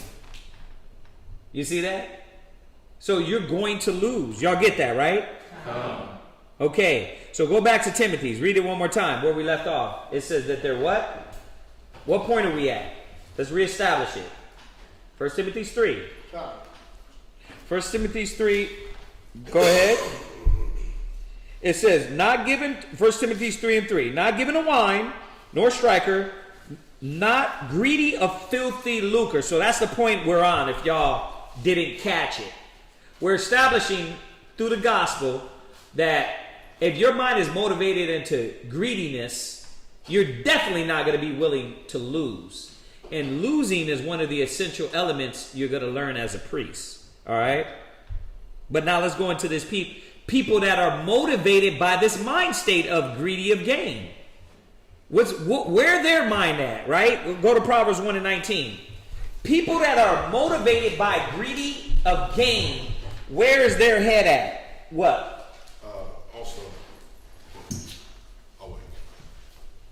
Okay. Go ahead, read that. Proverbs 1:19. So are the ways of everyone that is greedy of gain. So remember, right with Timothy's, the Most High said if you wanted to be a bishop, that spirit of that greediness of filthy lucre could not be there. Y'all get this? The greediness of filthy lucre cannot be there, right? Okay. But I should say why. Look at these individuals that are in that mind state. Bruh, why we always talk about the Illuminati and what filthiness you gotta do and what P. Diddy does? What he did to what's his name, the R&B singer? I'll Be Sure? Made him top him off just because he wanted to show power. He made that nigga suck his thing, his wee-wee, because he wanted to show how much power he had. And then he left the door open. Y'all heard the story on World Star, right? The one of the producers or whatever were talking about it. He said he left the door open. He said, it's my she walked in on him. She said, why'd you leave the door? Because it's my motherfucking building. That's what happens when you get greedy of gain. You lose all morals. Right? You making a man go down on you because you want to break his spirit. How many other booties that he broke? How many other booties that he broke? But watch, read it again. This is why you can't have this spirit, because you get successful, you start getting money, and then what? Greediness with the gain.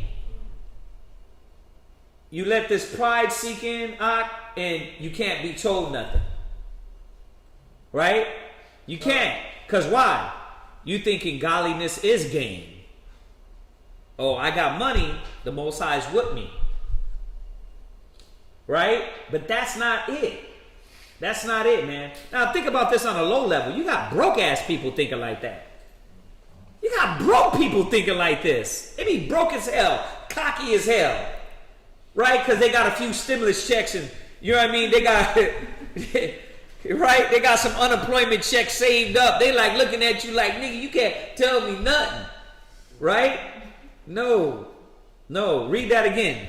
So are the ways of everyone that is greedy of gain. Go ahead. Which taketh away the life of the owners thereof. Because their motivation is to rape, rob, murder, pillage, steal, lie, deceit.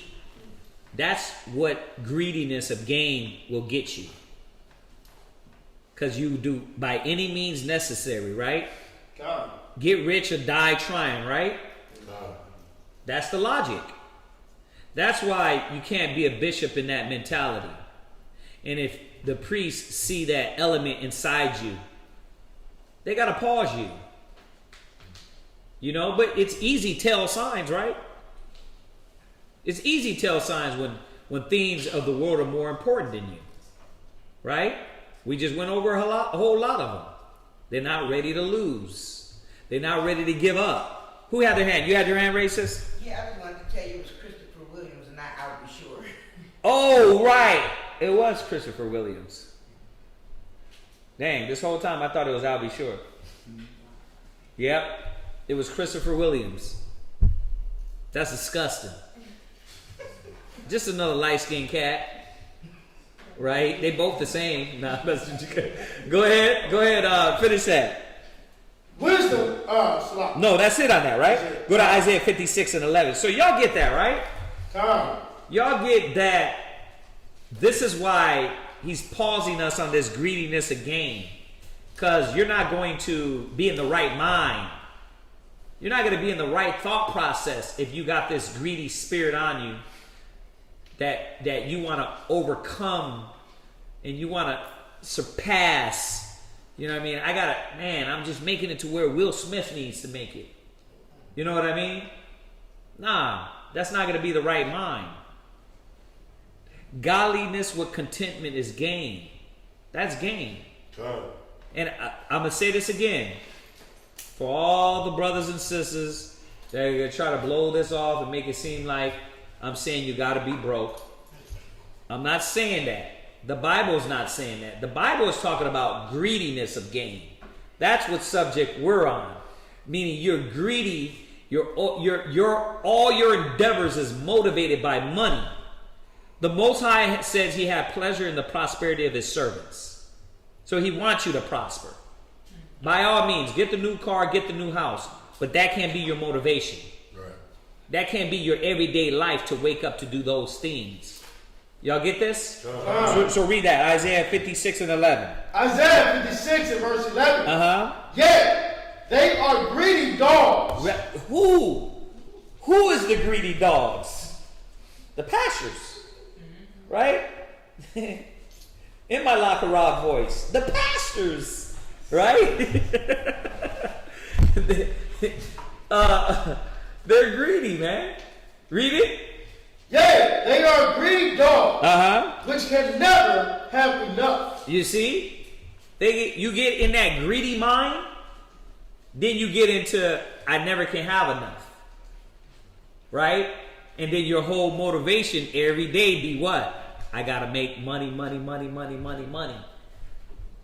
You see that? That's why when we get it, we got to distribute it. No, really distribute it. Make everybody a part of that. That it keeps you humble. You know what I mean? It keeps you humble. That way, you know, listen, at the end of the day, when everybody got a piece, you realize then there ain't no more. Right? It keeps you humble, man. Giving back to the body. Giving back to brothers and sisters. Because, or else you're going to become these greedy dogs. You had something. You was going to say something? God, I had a scripture. Okay, it goes right with this correlation, right? Yeah. Go ahead, read on. And they are shepherds that cannot understand. Why? Because their whole motivation is greediness of gain, greediness of filthy lucre. Y'all see this? Wow. So, y'all see why this is important. As a bishop, you got to check your mind. But once again, don't be narrow and don't try to act like this is a money thing only. Because most of us ain't got money like that anyway, right? It's all these things that you get greedy of gain. Like I said, don't be narrow-minded. It could be a woman. It could be something you just got a hold of and it took you a long time and you like, I don't want to let this go for the Most High. Y'all see that? So I want to make that clear. Did you finish that? Nah. Go ahead. They all look to their own way. Everyone. Why are these pastors and the preachers and all these evangelists, so-called evangelists on TV, doing it their way? Because they got money. Nobody can tell them nothing. They're raking in moolah. Right? They're not thinking about the small brother, the small sister. They're not thinking about the congregation, the body. You understand that? So you got to see that what greediness again gets you. What you were going to say, Al? 1 Samuel chapter 2 and verse 12 to 17 about Hophias and Phinehas. 1 Samuel 2 verse 12 to 15. Yeah, through 17. Go ahead. Eli's sons, primary example. Con. Just remember how they were greedy for gain, and their eventual that led up to their death. There you go. Because of what they were doing. Right. Go ahead. Let's read it. 1 Samuel 2 and verse 12.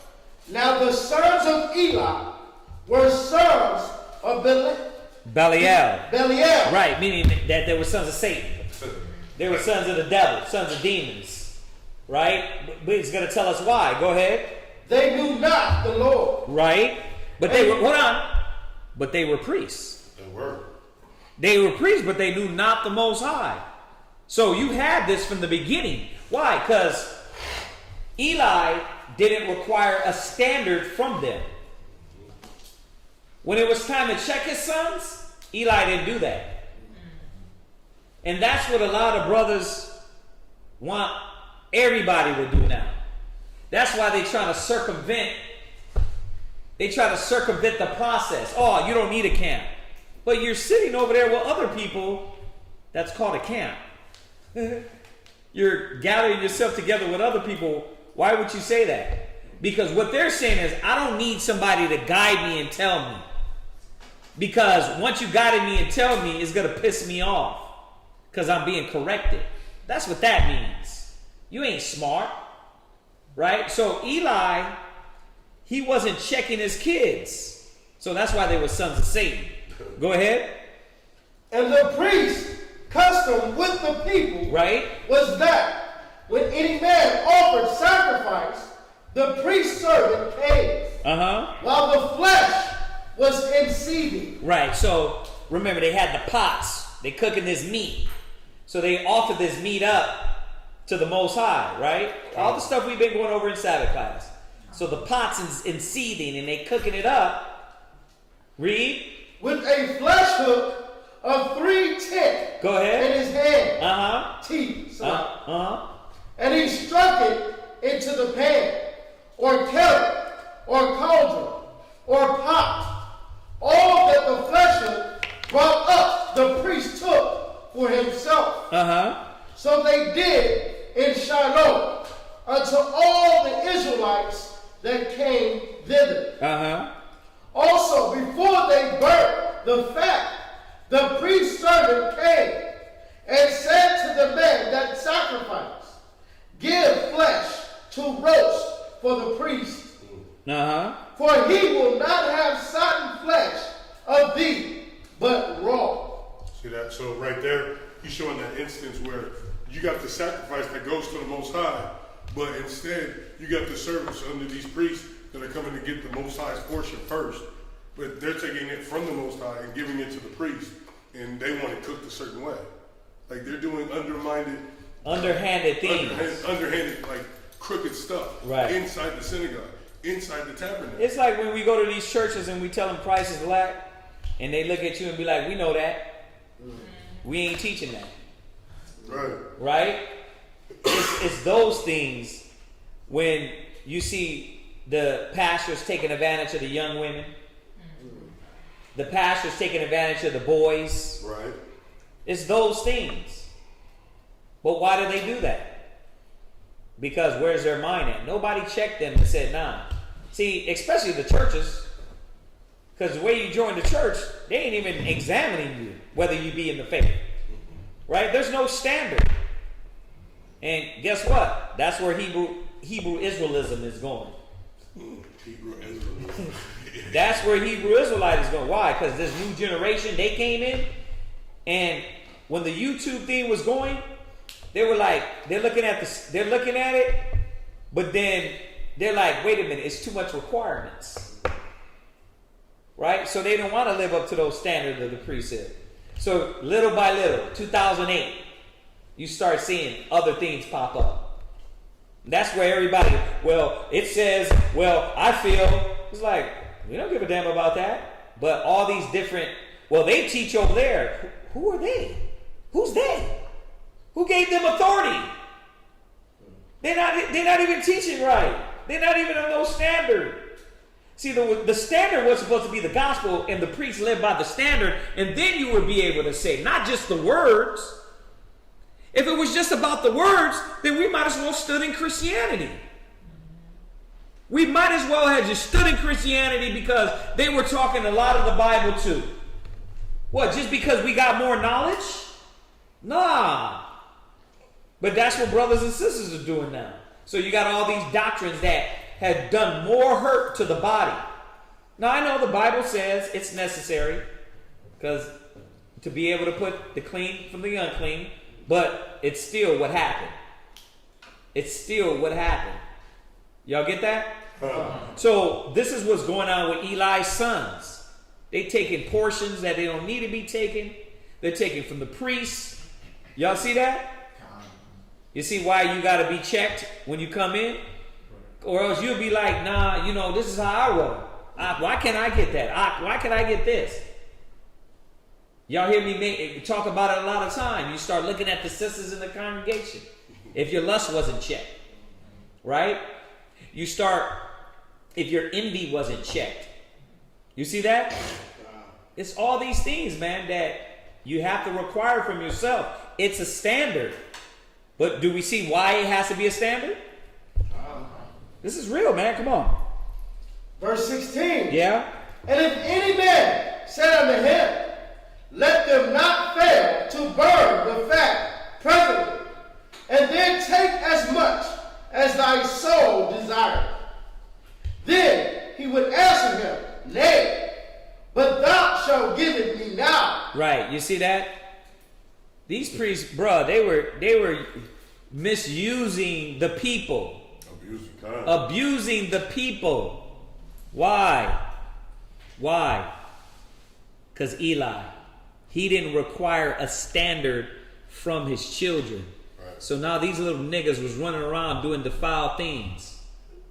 Acting like basically what you see in the world, you call them pastors' kids. Yeah, pastors' kids, exactly. Like pastors' kids. Right. That's exactly what they were doing. Verse 17, go ahead.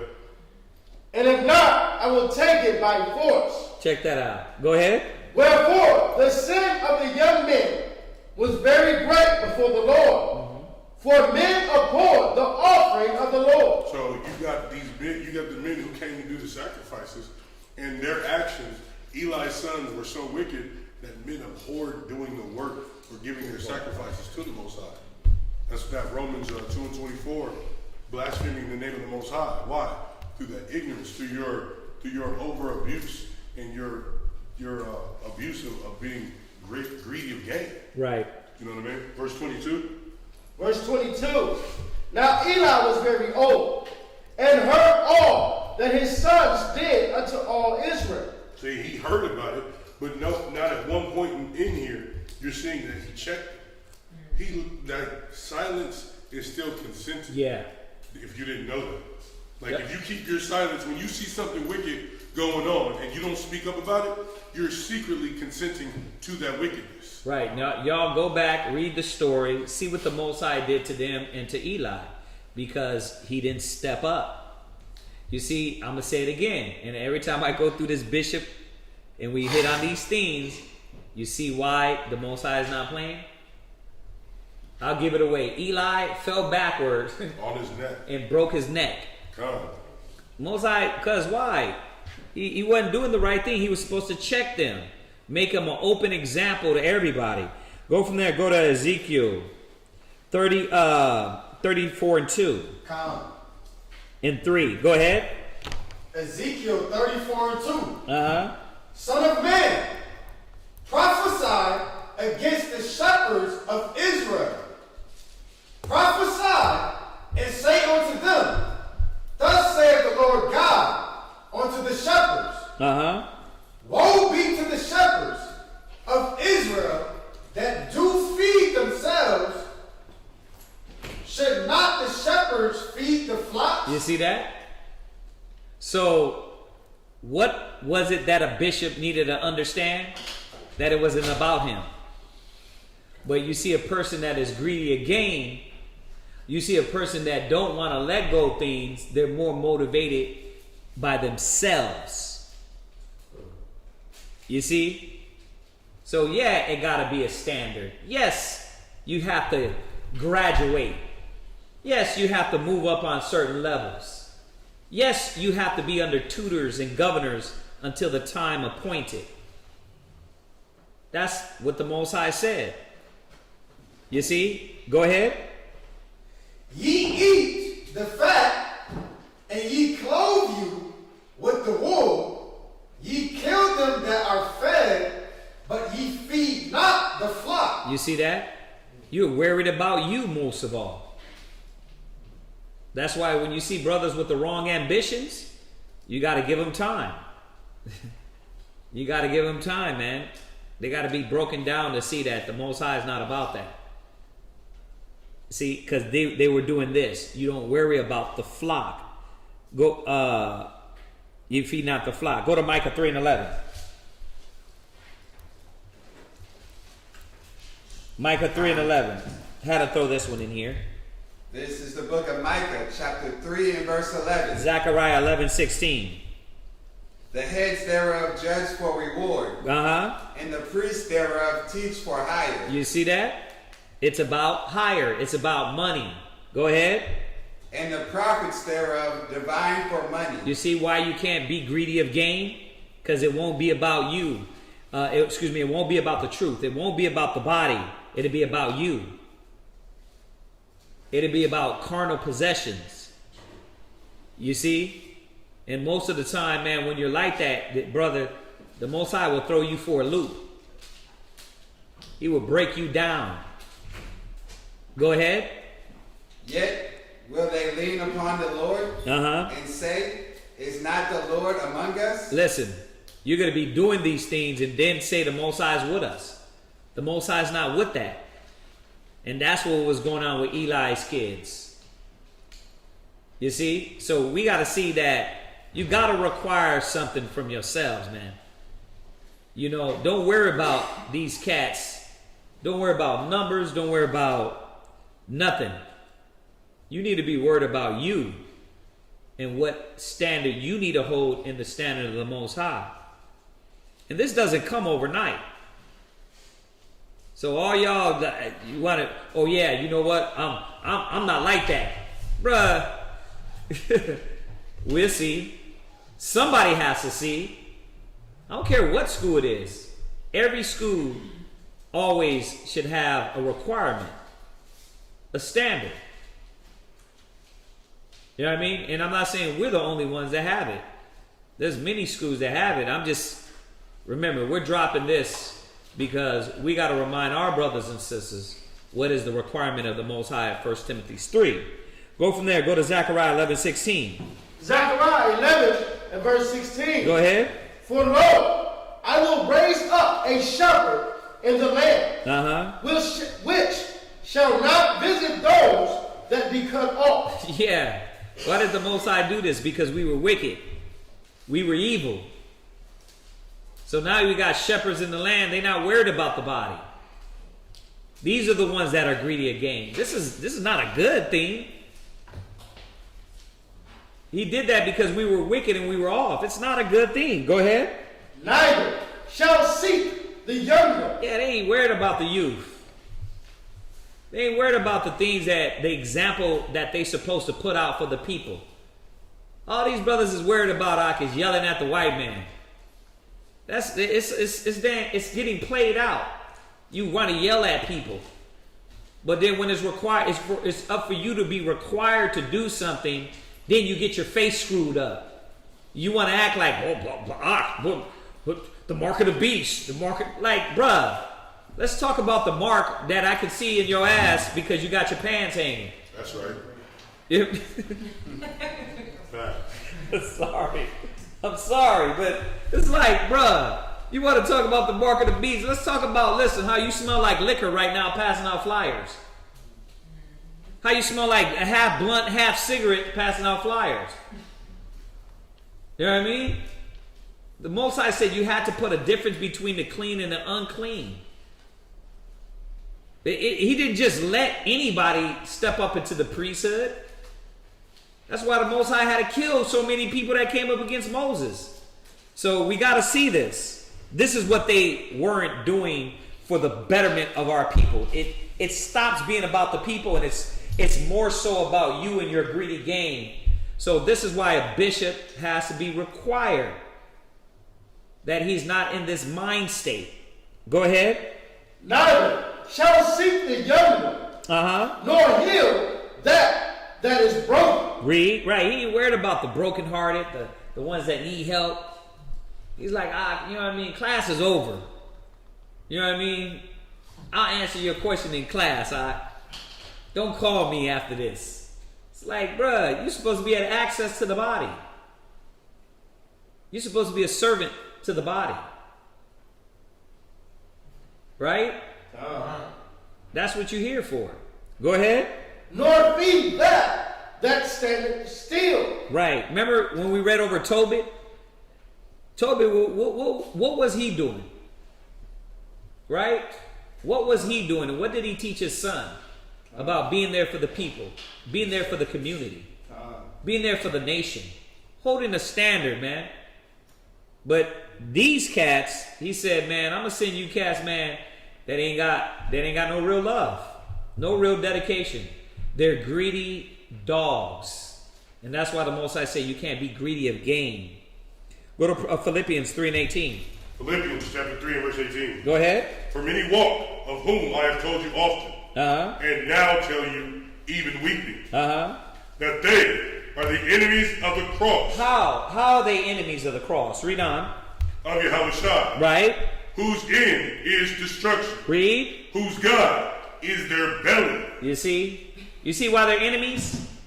So being greedy for a filthy lucre in Timothy 3:3 is a bad thing.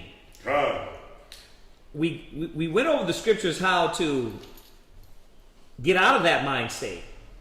You got to come in like Christ said. You got to be ready to lose, ready to give up for your people. Right? It says whose end is destruction. See, whose God is their belly. You better watch that. You worried about you, how you feel. What about the next man? What about the next sister? Go ahead. And whose glory is in their shame. Yeah, your glory is in your shame. Right, it's shameful to be that way. And you glory in this wickedness. Go ahead. Who mind earthly things. Who what? Mind earthly things. You mind earthly things. But that's glory. There's supposed to be some power in that. So let us touch on this last point real quick.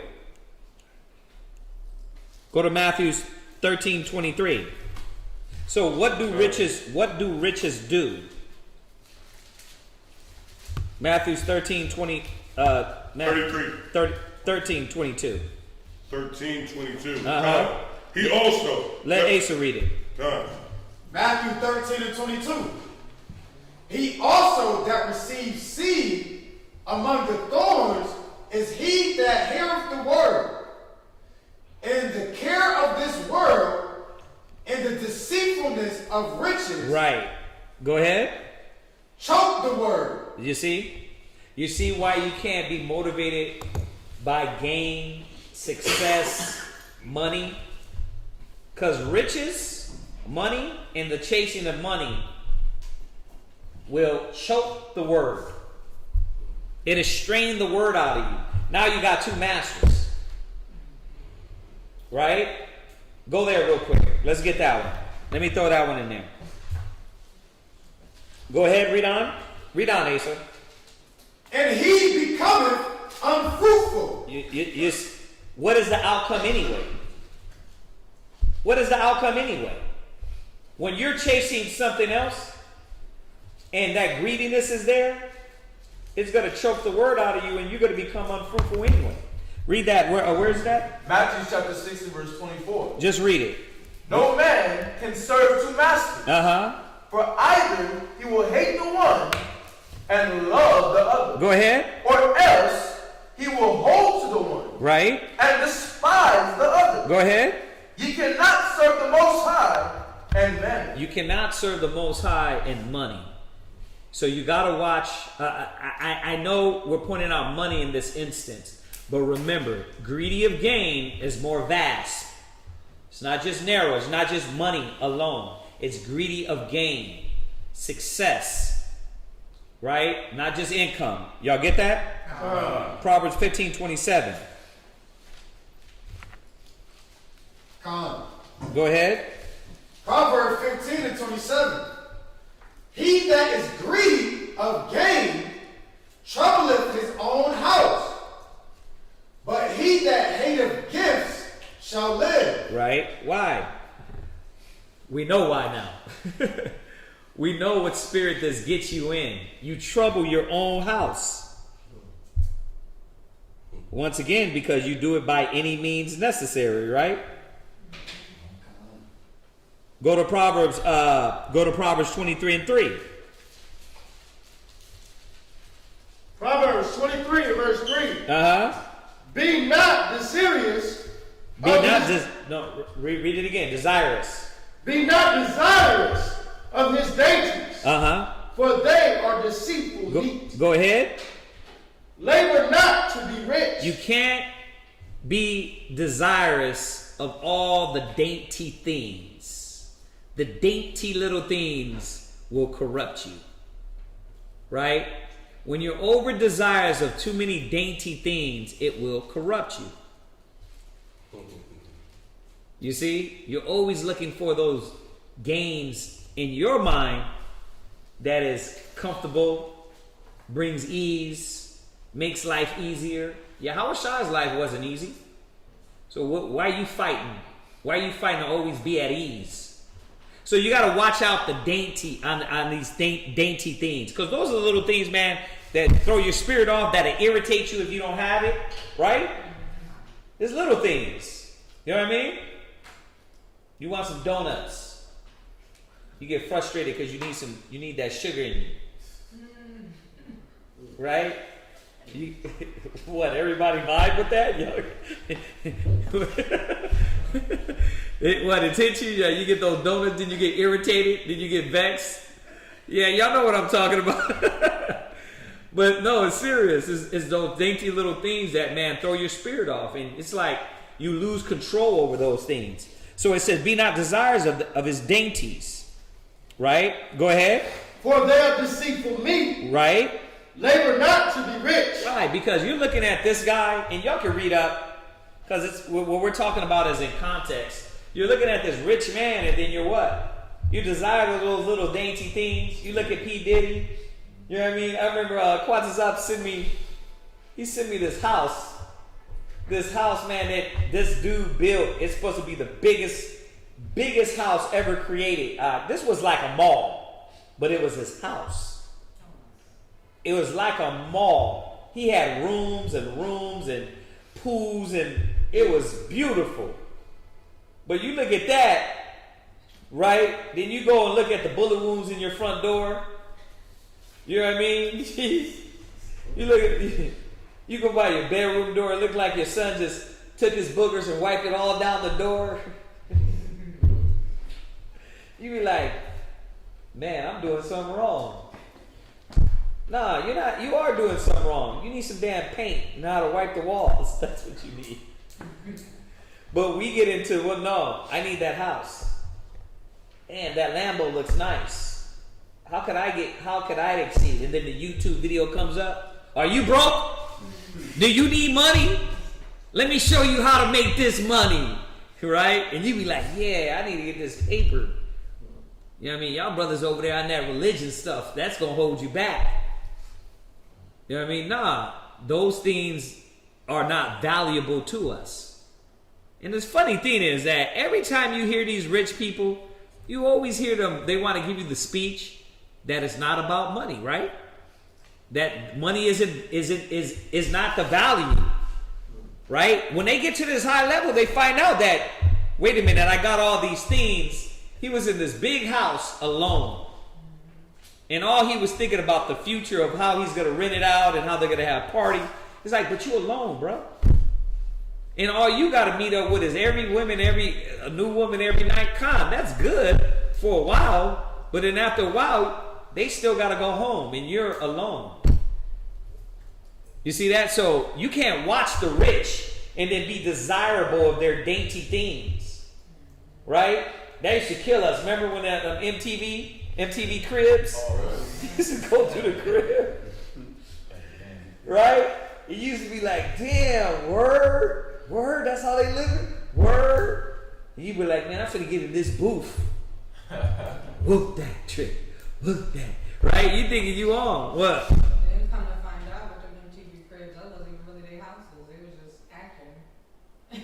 A lot of them, huh? Yeah, it wasn't even there. A lot of them, you realize that the cars are rented, the jewelry's fake, right? What? They used to like. I'm sorry. Well, go ahead. They used to open their fridge and like, dang, they got Gatorade in there. Right. They always show what's in their fridge. Right, and it's lonely food in there. It's lonely food because they rented the house out just for the cribs, right? What? No, I was gonna say I believe Redman was. I was just gonna say that he was the realest one. Yeah. Yin Yang Twins too. Yin Yang Twins too. He said the red man, he took you into a crack house. He's like, this is my house. You know what I mean? But really, that was the truth, right? But you're watching the rich, you desire the dainties. He said, watch that. Read on. He said, labor not to be rich. Read. Cease from thine own wisdom. Wait a minute. How does that correlate? Me being rich is me in my own wisdom. How did he put that two together? You got to ask yourself that. Think about how that's worded. Cease from thine own wisdom. Right? What? Basically, cease from your own application. It's showing you that's your mind. This is what you think is success. This is your wisdom that's telling you, I need to be here. But the Most High ain't got you there for a reason. Right? That's what it's saying. It's like, that's your own mind. That ain't the wisdom of the Most High. Right? So you chasing all these fake dreams. Disclaimer once again. I'm not saying be broke. There's nothing wrong. You got to say that because cats is, you know, they look at these classes and then they be like, man, so this brother's just saying we got to, no. We're going to do great things. You're going to do great things. But when we do them, you're going to see the benefit for everyone, not just for one brother, one sister, one house, one family. Everybody should be eating. You see that? It should be like that. Go ahead. Wilt thou set thine eyes upon that which is not? Right. So you see this? Why would you set your eyes on something that's going to be gone? So this is what the people that are greedy of gain, greedy of filthy lucre don't see. That money goes. Money comes and goes. The other scripture says it flies away like a bird. All right? Go ahead. For riches certainly actually it's here as we read down. Go ahead. For riches certainly make themselves wings. Uh-huh. They fly away as an eagle toward heaven. Right. So y'all see this? So now we're understanding. I'm hoping everybody and brothers are understanding why this requirement has to be instilled in a bishop. In every way we went over, you are in the wrong mind when you got that greedy of gain spirit on you. We're going through so many different concepts to show you that's an off mentality. Okay? Go ahead. Verse 6. Uh-huh. No, that's it on that. Go to Psalms 52 and 6 and 7. We're almost done. I want to get these out. Come. Go ahead. Psalms 52 and 6 and 7. Then give me Psalm 62. Psalms 52 and 6. Uh-huh. The righteous also shall see. Uh-huh. What we gonna see? Read. And fear. Read. And shall laugh at him. Read. Lo, this is the man that made not God his strength. What did he make his strength? Read. But trusted in the abundance of his riches. You see that? We gonna laugh. we laugh now. Because we see them fly to the moon and then what? Most High just bring them right back down to earth. Like, look, you chased all that, but look at you. You're sick. And you might even have it. You know what I mean? You might even have it. People think that too. Well, I still got more money than you. You need to shut up. That's fine, but look at your soul. At least we didn't have to give our booty hole open for that. You did. But then again, do they really care about that? To them, that's the least of my problems. The leaky booty was the least of their problems. Yeah. Read. And strengthen himself in his wickedness. Read. But I am like a green olive tree. Right. It says, but trusted in the abundance of his riches and strengthened himself in his wickedness. We're going to laugh at that. Go to Psalm 62 and 10. Psalms chapter 62 and verse 10. Uh-huh. Trust not in oppression. Right. And become not vain in robbery. You see that? How many of our brothers and sisters, man, robbing, stealing, thieving? You want to do exactly what the oppressor's doing. You're trusting in oppression and robbery. Read. If riches increase, set not your heart upon them. And that's the point. Don't set your heart on these things. Seek ye first the kingdom of the Most High and his righteousness, and all these things shall be added unto you, right? Matthew 6:33. Go to Proverbs 11:28.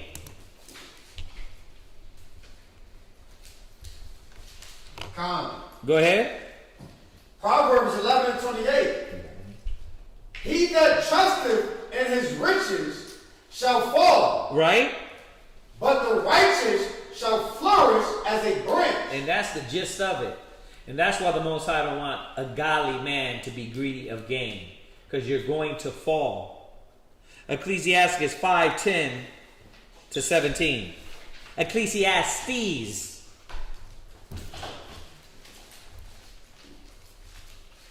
Ecclesiastes 5 and verse 10. Uh-huh. He that loveth silver shall not be satisfied with silver. That's the point. The fact is that it doesn't matter these carnal themes. You will not be satisfied with them. They're there 1 minute, they're gone the next. What do you want to name? Car, house, family, friends, success. You see what the pandemic did? It brought a lot of people low, and guess what? The pandemic is going to bring a lot of people high.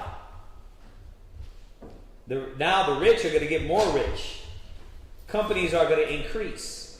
Even some that were in a little lower state, you came up in a little higher estate because you did certain things. You saved your money, you spent it on the right things, right? But you see, things change. It can swoop right back around any minute. Read. Nor he that loveth abundance with increase. You see that? He that loveth abundance with increase. You want stacks on stacks on stacks. And racks on racks. Go ahead. This is also vanity. That's vanity. It's all vain. Go ahead. When goods increase, they are increased that eat them. Right, because the more stuff you get, guess what? You have kids, right?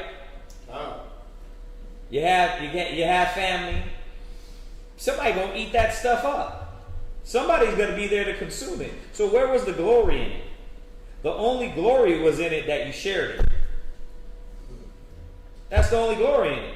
That you gave out. That you helped somebody else. Because it's going to be there 1 minute and then it's not. That's why it says, lose thy money for thy brother. Give up these things. Because in the end, you're going to be like, okay, how many of us spend like hundreds of dollars on food? Right? Spend hundreds of dollars on food. Hundreds of dollars on clothes. I was like, man, I'm going to stop buying clothes, man, and buying shoes, buying these things. I'm going to put it into Bitcoin. I'm like, I'm going to buy this stock. I'm like, what's the point of that? It's all going to dang vanish anyway. Right? I'm not saying the stocks are going to last. Because you know how that goes. You lose that in a minute. So all is vanity. That's what it's telling us. Go ahead. And what good is there to the owners thereof? Go ahead. Saving the beholding of them with their eyes. You're right. Saving the beholding of them with their eyes. So what good is it? Just to look at? Solomon's breaking it down. He's like, man, that's just good to see. You had it for a moment, now what? It's gone. You had a pawn it. Right? You had to sell it. You know what I mean? You had to get rid of it. And then what? You get it back again somehow down the road. That's how this life is. So why would we put our treasure in that? Things that easily can be taken. Where moth and rust doeth corrupt. Go ahead. Verse 12. The sleep of a laboring man is sweet. Whether he eat little or much. Read. But the abundance of the rich will not suffer him to sleep. Yeah, the sleep of a laboring man is sweet. A working man, a hard working man, he gonna get some rest. It's good. He ain't got a lot of problems, because more money, more problems, right? But the cat that's rich, he got a what? Go on and get on Twitter and put how much stacks you got on. They might just show up at your house. You gotta have guards and dogs. You gotta sleep with 2 guns like John Wick. Why? Because you did all of that on Twitter. These idiots that don't sleep like that, what happened? They get murked. You see? Look what riches do. When you were silent, you was alone. When you was unknown, you were just fine. You were alive. But what did riches do to you? It got you killed. But you chased it the whole time. Got to that point and got murked. That's all the rappers, the young rappers coming up. Go ahead. Verse 13. There is a sore evil, which I have seen under the sun. Go ahead. Namely, riches kept for the owners thereof to their hurt. Yeah, like certain people don't need money. Certain people don't need money. Ask yourself, 7 years ago, if you got $1 million, would you be here? No.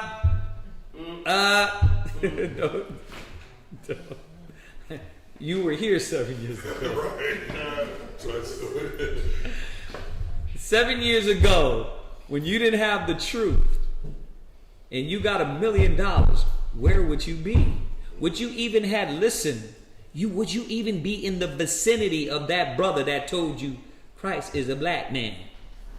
You the new Hebrew Israelite. You the real Hebrew Israelites. Huh? Hell no. You have to be somewhere in a Lamborghini driving down somewhere with your pants sagging, a blunt in your ear. You know what I mean? Talking about, listen, ain't nobody running me. I'm my own man. Right? Con. That's why money is not good for some people, man. The Most High saved us. He saved us from that. Now if you get it, you know what to do with it. You know how to help out yourself, your family, your people. Right? Go ahead.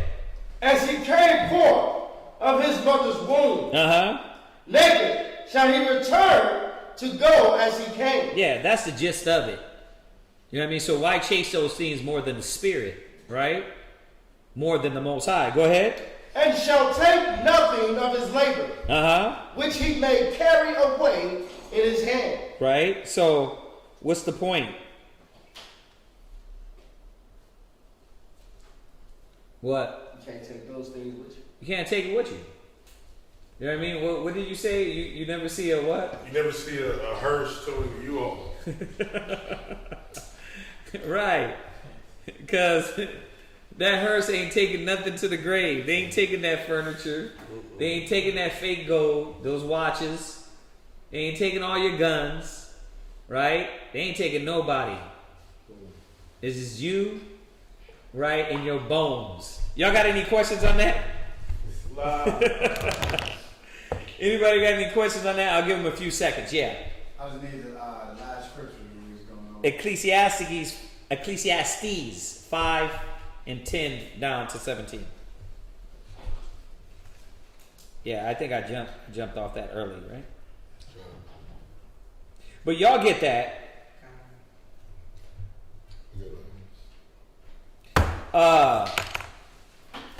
Now I'm hoping that help brothers see why a bishop can't be greedy of gain. All right.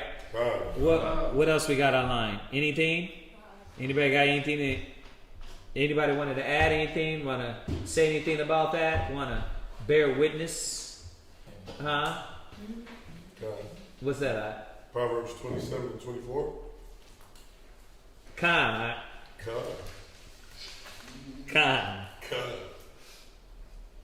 Are you going to read it? Yeah, I can. Proverbs what? Proverbs chapter 27 verse 24. For riches are not forever, and doeth the crown endure to every generation. So it's showing you, I'm sorry. Excuse me. It's showing you that the riches, the things that we put in, it's not eternal. Right. You know what I mean? That shouldn't be our focus. Yeah. They don't last. Right. Was that it? Anything online? Okay. All right, brothers and sisters, y'all know the deal. We will be here tomorrow, Lord willing. And if we miss anything, we'll go over your questions tomorrow or whatever. All right? So say shalom to everybody. Shalom. Shabbat shalom. Well, tomorrow Shabbat. Shalom.